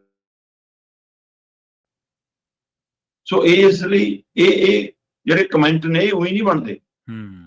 ਇਹਦਾ ਮਤਲਬ ਇਹ ਜਿਹੜੇ ਸੋਸ਼ਲ ਮੀਡੀਆ ਦੀਆਂ ਪੋਸਟਾਂ ਜਾਂ ਇਹ ਜਿਹੀਆਂ ਮਜ਼ਾਕੀਆ ਪੋਸਟਾਂ ਬਣਦੀਆਂ ਨੇ, ਉਹਦੇ ਪਿੱਛੇ ਕੋਈ ਸੱਚ ਲੁਕਿਆ ਪਿਆ ਹੁੰਦਾ ਕਿ ਤੁਸੀਂ ਇੰਨੇ ਘਪਲੇਬਾਜ਼ ਹੋ ਗਏ ਹੋ। ਭਾਰਤੀ ਫੌਜ ਦੇ ਨੇ ਕਿਹਾ ਜੀ ਕਿ ਪਾਕਿਸਤਾਨ ਨਾਲ ਜੰਗ ਦੇ ਦੌਰਾਨ ਚੀਨ ਨੇ ਆਪਣੇ ਸਾਰੇ ਜਹਾਜ਼ਾਂ ਜਾਂ ਹਥਿਆਰਾਂ ਦਾ ਟ੍ਰਾਇਲ ਕਰਕੇ ਦੇਖ ਲਿਆ। ਠੀਕ ਹੈ, ਅੱਛਾ। ਤੇ ਦੂਸਰੇ ਪਾਸੇ ਸਾਡੇ ਹੀ ਭਾਰਤੀ ਫੌਜ ਦੇ ਦੂਸਰੇ ਨੁਮਾਇੰਦੇ ਨੇ ਇਹ ਵੀ ਕਿਹਾ ਕਿ ਸਾਡੀਆਂ ਜਿਹੜੀਆਂ ਫੌਜੀ ਡੀਲ ਹੁੰਦੀਆਂ ਨੇ ਉਹ ਸਮੇਂ ਸਿਰ ਪੂਰੀਆਂ ਕਿਉਂ ਨਹੀਂ ਚੜ੍ਹਦੀਆਂ। ਤੇ ਕੀ ਉਹਨਾਂ 'ਚ ਇਸ ਕਦਰ ਘਪਲਾ ਆ ਗਿਆ ਕਿ ਦਿਖਾਇਆ ਕੁਛ ਜਾਂਦਾ ਤੇ ਮਾਲ ਕੁਝ ਨਿਕਲਦਾ ਹੈ? ਕੀ ਇਹ ਕ੍ਰੈਸ਼, ਫੌਜੀ ਕ੍ਰੈਸ਼ ਹੋਣ ਦੇ ਪਿੱਛੇ ਕੋਈ ਇੱਥੇ ਵੀ ਉਹੀ ਪੁਲ ਵਾਲਾ ਹਾਲ ਹੈ? ਜੀ ਜੀ। ਇਸ ਹੱਦ ਤੱਕ ਇੱਧਰ ਵਧਾਈ ਜਾਓ ਜੀ, ਹਰ ਵਾਰ ਫੌਜੀ ਬਜਟ ਵੱਧ ਗਿਆ ਜੀ। ਉਹ ਫੌਜੀ ਬਜਟ ਵੱਧਦਾ ਕਿ ਤੁਹਾਡਾ ਘਪਲੇ ਦਾ ਬਜਟ ਵੱਧਦਾ? ਇਹ ਵੀ ਜਾਂਚ ਦਾ ਵਿਸ਼ਾ ਹੈ ਜੀ। ਬਿਲਕੁਲ। ਤੇ ਜਾਂਦਿਆਂ ਦੀ ਗੱਲ ਕਰੀਏ ਬੱਚਿਆਂ ਦੀ ਅਜਿਹੀ ਆਦਤ ਜਿਹਦੇ ਵਿੱਚ ਹੁਣ ਉਹਨਾਂ ਦਾ ਜਿਹੜਾ ਦਿਨ ਦਾ ਚੈਨ ਆ ਉਹ ਤਾਂ ਵਿਗੜਿਆ ਹੀ ਹੈ, ਉਹਨਾਂ ਦੇ ਸੌਣ ਦੀ ਜਿਹੜੀ ਆਦਤ ਆ ਉਹ ਵੀ ਬਹੁਤ ਬੁਰੇ ਤਰੀਕੇ ਦੇ ਨਾਲ ਪ੍ਰਭਾਵਿਤ ਹੋ ਰਹੀ ਹੈ। ਕਹਿੰਦੇ ਮੋਬਾਈਲ ਦੀ ਆਦਤ ਅਜਿਹੀ ਹੈ ਵੀ ਸੁੱਤੇ ਪਏ ਜਵਾਕ ਵੀ ਗੋਲੀਆਂ ਚਲਾਈ ਜਾਂਦੇ ਆ ਜੀ। ਬਿਲਕੁਲ ਪ੍ਰਵੀਨ ਜੀ, ਆਪਾਂ ਮੈਂ ਕਹਿੰਦਾ ਗਾਹੇ ਬਗਾਏ ਆਪਾਂ ਇਸ ਪਹਿਲੂ ਦੇ ਉੱਤੇ ਚਰਚਾ ਕਰਦੇ ਰਹਿੰਦੇ ਹਾਂ। ਹਾਂਜੀ ਹਾਂਜੀ, ਬਿਲਕੁਲ ਬਿਲਕੁਲ। ਇਹ ਚਰਚਾ ਇੱਕ ਵਾਰ ਇਸ ਲਈ ਫਿਰ ਛਿੜੀ ਕਿ ਮੋਹਾਲੀ ਦੇ ਵਿੱਚ 6 ਫੇਜ਼ ਦੇ ਵਿੱਚ ਇੱਕ ਨਾ ਸਾਈਕੈਟ੍ਰਿਕ OPD ਹੈ, ਮਤਲਬ ਡਾਕਟਰ ਭੀਮ ਰਾਓ ਅੰਬੇਦਕਰ ਇੰਸਟੀਚਿਊਟ ਹੈ, ਮੈਡੀਕਲ ਇੰਸਟੀਚਿਊਟ ਤੇ ਸਾਈਕੈਟ੍ਰਿਕ OPD ਹੈ। ਉੱਥੇ ਹਰ ਮਹੀਨੇ 45 ਕੇਸ ਅਜਿਹੇ ਆ ਰਹੇ ਨੇ। ਠੀਕ ਹੈ। ਜਿਹੜੇ ਜ਼ਿਆਦਾਤਰ ਬੱਚਿਆਂ ਨਾਲ ਹੈ ਨਾ, ਜਵਾਨੀ 'ਚ ਪੈਰ ਰੱਖ ਰਹੇ ਜਵਾਕਾਂ ਨਾਲ, ਛੋਟੇ ਬੱਚਿਆਂ ਨਾਲ, ਉਹਨਾਂ ਨਾਲ ਸੰਬੰਧਿਤ ਹੁੰਦੇ ਨੇ। ਉਹ ਕਹਿੰਦੇ ਉਹਨਾਂ ਦੇ ਹੱਥ, ਉਂਗਲਾਂ, ਪੋਟੇ ਇਹ ਕੰਮ ਕਰਨਾ ਛੱਡ ਰਹੇ ਨੇ। ਤੇ ਇਹਦੇ ਬਾਵਜੂਦ ਵੀ ਉਹ ਜਦੋਂ ਰਾਤ ਨੂੰ ਸੌਂਦੇ ਨੇ ਤਾਂ ਸੁੱਤੇ ਪਏ ਵੀ ਬੜਬੜਾਉਂਦੇ ਨੇ, ਉਹ ਆ ਗਿਆ ਆ ਗਿਆ ਆ ਗਿਆ, ਇੱਧਰੋਂ ਪਰੇ ਹੋ ਜਾ ਪਰੇ ਹੋ ਜਾ, ਤੂੰ ਗੋਲੀ ਮਾਰ ਦੇ ਤੈਨੂੰ ਮਾਰ ਦੂਗਾ, ਭੱਜ ਲੈ ਪਰੇ ਹੋ, ਹੈ ਨਾ। ਕਹਿੰਦੇ ਕਿ ਉਹ ਬੱਚੇ ਤੇ ਪਏ ਵੀ ਮਤਲਬ ਗੋਲੀਆਂ ਚਲਾ ਰਹੇ ਨੇ, ਵੀਡੀਓ ਗੇਮ ਖੇਡ ਰਹੇ ਨੇ। ਤੇ ਅਸੀਂ ਕਈ ਵਾਰ ਬੱਚੇ ਤੋਂ ਜਾਨ ਛੁਡਾਉਣ ਲਈ ਕਿ ਸਾਡਾ ਦਿਮਾਗ ਖਾਊਗਾ, ਸਾਨੂੰ ਤੰਗ ਕਰੂਗਾ, ਅਸੀਂ ਉਹਨੂੰ ਮੋਬਾਈਲ ਫੜਾਉਣਾ ਸ਼ੁਰੂ ਕਰਦੇ ਹਾਂ। ਤੇ ਹਾਲਤ ਇਹ ਹੋਈ, ਉਹ ਡਾਕਟਰ ਦੱਸ ਰਹੇ ਨੇ ਕਿ ਇੱਕ ਕੇਸ ਅਜਿਹਾ ਆਇਆ, ਇੱਕ ਬੱਚੇ ਨੂੰ ਪਹਿਲਾਂ ਮੋਬਾਈਲ ਦੇਤਾ ਤੇ ਜਦੋਂ ਉਹਨੂੰ ਉਹ ਤੋਂ ਮੋਬਾਈਲ ਵਾਪਸ ਲੈਣ ਦੀ ਕੋਸ਼ਿਸ਼ ਕਰਨ ਲੱਗੇ ਕਿ ਇਹ ਤਾਂ ਆਦੀ ਹੋ ਰਿਹਾ, ਤੇ ਕਹਿੰਦੇ ਉਹ ਸੁਸਾਈਡ ਤੱਕ ਨੂੰ ਚਲਾ ਗਿਆ। ਉਹਨੂੰ ਹੁਣ ਦਰੁਸਤ ਸਮਝਾਇਆ ਜਾ ਰਿਹਾ ਬੱਚੇ ਨੂੰ, ਉਹਦਾ ਇਲਾਜ ਚੱਲ ਰਿਹਾ। ਇਹੋ ਜਿਹੇ ਕਿੰਨੇ ਹੀ ਕੇਸ ਆਏ ਨੇ। ਕੋਵਿਡ ਦੇ ਦੌਰਾਨ 15 ਸਾਲ ਦੀ ਇੱਕ ਲੜਕੀ ਸੀਗੀ, ਉਹਨੂੰ ਅਜਿਹੀ ਫਿਲਮਾਂ ਦੇਖਣ ਦੀ ਲੱਤ ਲੱਗੀ ਕਿ ਹੁਣ ਉਹਦਾ ਖਾਣਾ ਪੀਣਾ ਛੁੱਟ ਗਿਆ, ਲਗਾਤਾਰ ਕਮਜ਼ੋਰ ਹੁੰਦੀ ਜਾ ਰਹੀ, ਉਸਨੂੰ ਭੁੱਖ ਲੱਗਣ, ਸਾਰਾ ਕੁਛ। ਸੋ ਇਸੇ ਤਰ੍ਹਾਂ ਦਾ ਇੱਕ ਕੇਸ ਮੈਂ ਪੜ੍ਹ ਰਿਹਾ ਸੀਗਾ। ਉਹ ਕਹਿੰਦੇ ਕਿ ਇੱਕ ਔਰਤ ਘਰੇ ਕਿਸੇ ਦਿਨ ਤਾਂ ਘਰਦਿਆਂ ਲਈ ਭੱਜ ਕੇ ਕੰਮ ਕਰਿਆ ਕਰੇ, ਬੜੀ ਖੁਸ਼ ਹੋ ਕੇ। ਠੀਕ ਹੈ ਜੀ। ਉਸੇ ਔਰਤ ਦਾ ਅਚਾਨਕ ਵਿਵਹਾਰ ਕਿਸੇ ਨੂੰ ਬਦਲ ਜਾ ਕਰੇ, ਗੱਲ ਤੇ ਭੱਜ ਕੇ ਪੈਣ ਲੱਗ ਜਾ ਕਰੇ ਘਰਦਿਆਂ ਨੂੰ ਸਮਝ 2 ਦਿਨ ਖੁਸ਼, 3 ਦਿਨ ਨਾਰਾਜ਼, ਇਹ ਕੀ ਕਰਨਾ, ਕੋਈ ਗੱਲ ਨਹੀਂ, ਬਾਤ ਨਹੀਂ, ਸਾਡਾ ਤਾਂ ਉਵੇਂ ਦਾ ਹੀ ਦਿਨਚਰਿਆ ਹੈ। ਤੇ ਉਹਦੇ ਘਰ ਵਾਲੇ ਨੇ ਆਖਰ ਡਾਕਟਰ ਨਾਲ ਕਹਿੰਦੇ ਰਾਏ ਮਸ਼ਵਰਾ ਕੀਤਾ, ਤੇ ਉਹ ਡਾਕਟਰ ਨੇ ਜੋ ਉਹਨਾਂ ਨੂੰ ਸਲਾਹ ਦਿੱਤੀ ਉਹ ਹੈਰਾਨ ਕਰਨ ਵਾਲੀ ਸੀ ਜੀ। ਡਾਕਟਰ ਨੇ ਕਿਹਾ ਕਿ ਤੁਸੀਂ ਹਫ਼ਤਾ 10 ਦਿਨ ਇਹਦੇ ਸੋਸ਼ਲ ਮੀਡੀਆ ਪੇਜ ਨੂੰ ਹੈਂਡਲ ਕਰੋ, ਆਪ ਧਿਆਨ ਰੱਖੋ ਕਿ ਉਹ ਕੀ ਪਾਉਂਦੀ ਹੈ ਕੀ ਨਹੀਂ ਪਾਉਂਦੀ। ਜਦੋਂ ਦੇਖਿਆ ਗਿਆ ਤਾਂ ਮਸਲਾ ਇਹ ਨਿਕਲਿਆ ਕਿ ਉਹ ਜੋ ਆਪਣੀਆਂ ਪੋਸਟਾਂ ਪਾਉਂਦੀ ਸੀ, ਜੇ ਤਾਂ ਉਹਦੇ ਤੇ ਲਾਈਕ, ਕਮੈਂਟ, ਦਿਲ, ਫੁੱਲ ਵਧੀਆ ਆਉਂਦੇ ਸੀ, ਉਦੋਂ ਤਾਂ ਉਹ ਬਾਗੋ-ਬਾਗ ਹੁੰਦੀ ਸੀ ਜੀ। ਜਿੱਦਣ ਉਹ ਚੀਜ਼ਾਂ ਘਟ ਗਈਆਂ, ਉਦੋਂ ਉਹ ਚਿੜਚਿੜੀ, ਲੜਾਕੀ, ਬਹਿਸਦੀ, ਉਦੋਂ ਉਹ ਥੋੜਾ ਤਣਾਅ ਇੱਧਰ ਕੱਢਦੀ ਸੀ, ਤੇ ਉਹਦਾ ਹੁਣ ਇਲਾਜ ਕਰਾਉਣਾ ਪਿਆ। ਸੋ ਇਸ ਸਾਡਾ ਆਲਾ ਦੁਆਲਾ ਜਿਹੋ ਜਿਹਾ, ਇਹੀ ਡਾਕਟਰਾਂ ਦੀ ਰਾਏ ਆ। ਉਹ ਕਹਿੰਦੇ ਕਿ ਜਿਵੇਂ ਆਪਾਂ ਮੰਨ ਲਓ ਮਾਨਸਿਕ ਰੋਗੀ ਹੋ ਰਹੇ ਹਾਂ, ਆਪਾਂ ਸਰੀਰਕ ਰੋਗੀ ਹੋ ਰਹੇ ਹਾਂ, ਉਹਦੇ ਪਿੱਛੇ ਮੋਬਾਈਲ ਦੀ, ਸੋਸ਼ਲ ਮੀਡੀਆ ਦੀ ਲੱਤ ਕੰਮ ਕਰਦੀ। ਉਹ ਕਹਿੰਦੇ ਕਿ ਨਸ਼ੇ ਨਾਲੋਂ ਵੀ, ਹੈ ਨਾ, ਡਿਪਰੈਸ਼ਨ ਨਾਲੋਂ ਵੀ, ਤੇ ਸਟ੍ਰੈਸ ਨਾਲੋਂ ਵੀ, ਉਹਦੇ ਨਾਲੋਂ ਵੀ ਜ਼ਿਆਦਾ ਖਤਰਨਾਕ ਹੈ ਮੋਬਾਈਲ, ਸੋਸ਼ਲ ਮੀਡੀਆ ਦੀ ਲੱਤ। ਰੀਲਾਂ, ਫਿਲਮਾਂ, ਜੇ ਉਹ ਦੇਖਣ ਦੀ, ਇਹ ਤੋਂ ਛੁਟਕਾਰਾ ਪਾਉਣ ਦੇ ਲਈ ਲੋਕਾਂ ਨੂੰ ਇਲਾਜ ਤੱਕ ਕਰਾਉਣੇ ਪੈ ਰਹੇ ਨੇ। ਇਸ ਮਤਲਬ ਇੱਕ ਨਵਾਂ ਇੱਕ ਬਿਜ਼ਨਸ, ਨਵਾਂ ਇੱਕ ਵਪਾਰ ਵੀ ਖੜਾ ਹੋ ਗਿਆ ਹੈ ਨਾ, ਪਰ ਉਹਦੇ ਬਾਵਜੂਦ ਵੀ ਲੋਕਾਂ ਦੀ ਆਦਤਾਂ ਛੁੱਟ ਨਹੀਂ ਰਹੀਆਂ, ਇਹ ਘਰ ਪੱਟ ਰਹੀਆਂ ਨੇ। ਚੈੱਕ ਕਰਕੇ ਦੇਖੋ ਤੁਸੀਂ, ਜਿਹੜੇ ਮਹਿਲਾ ਕਮਿਸ਼ਨ ਕੋਲ ਨੇ ਨਾ, ਜ਼ਿਆਦਾਤਰ ਸ਼ਿਕਾਇਤਾਂ ਹੁਣ ਅਜਿਹੇ ਮਸਲੇ ਦੀਆਂ ਆਉਂਦੀਆਂ ਨੇ, ਤਲਾਕ ਦੇ ਅੱਧੇ ਕਾਰਨ ਇਹ ਬਣ ਰਹੇ। ਜੀ ਬਿਲਕੁਲ। ਅੱਗੇ ਨਾ ਜਦੋਂ ਪਿੰਡ ਦੇ ਵਿੱਚ ਕੋਈ ਬੱਚਾ ਮੋਬਾਈਲ ਲਿਆਉਂਦਾ ਸੀ ਤੇ ਬੀਬੀਆਂ ਜਾਂ ਬਜ਼ੁਰਗ ਕਹਿ ਦਿੰਦੇ ਸੀ ਵੀ ਲੈ ਪੈਸੇ ਲਾਇਆ, ਇੰਨੇ ਪੈਸੇ ਲਾਇਆ ਆ।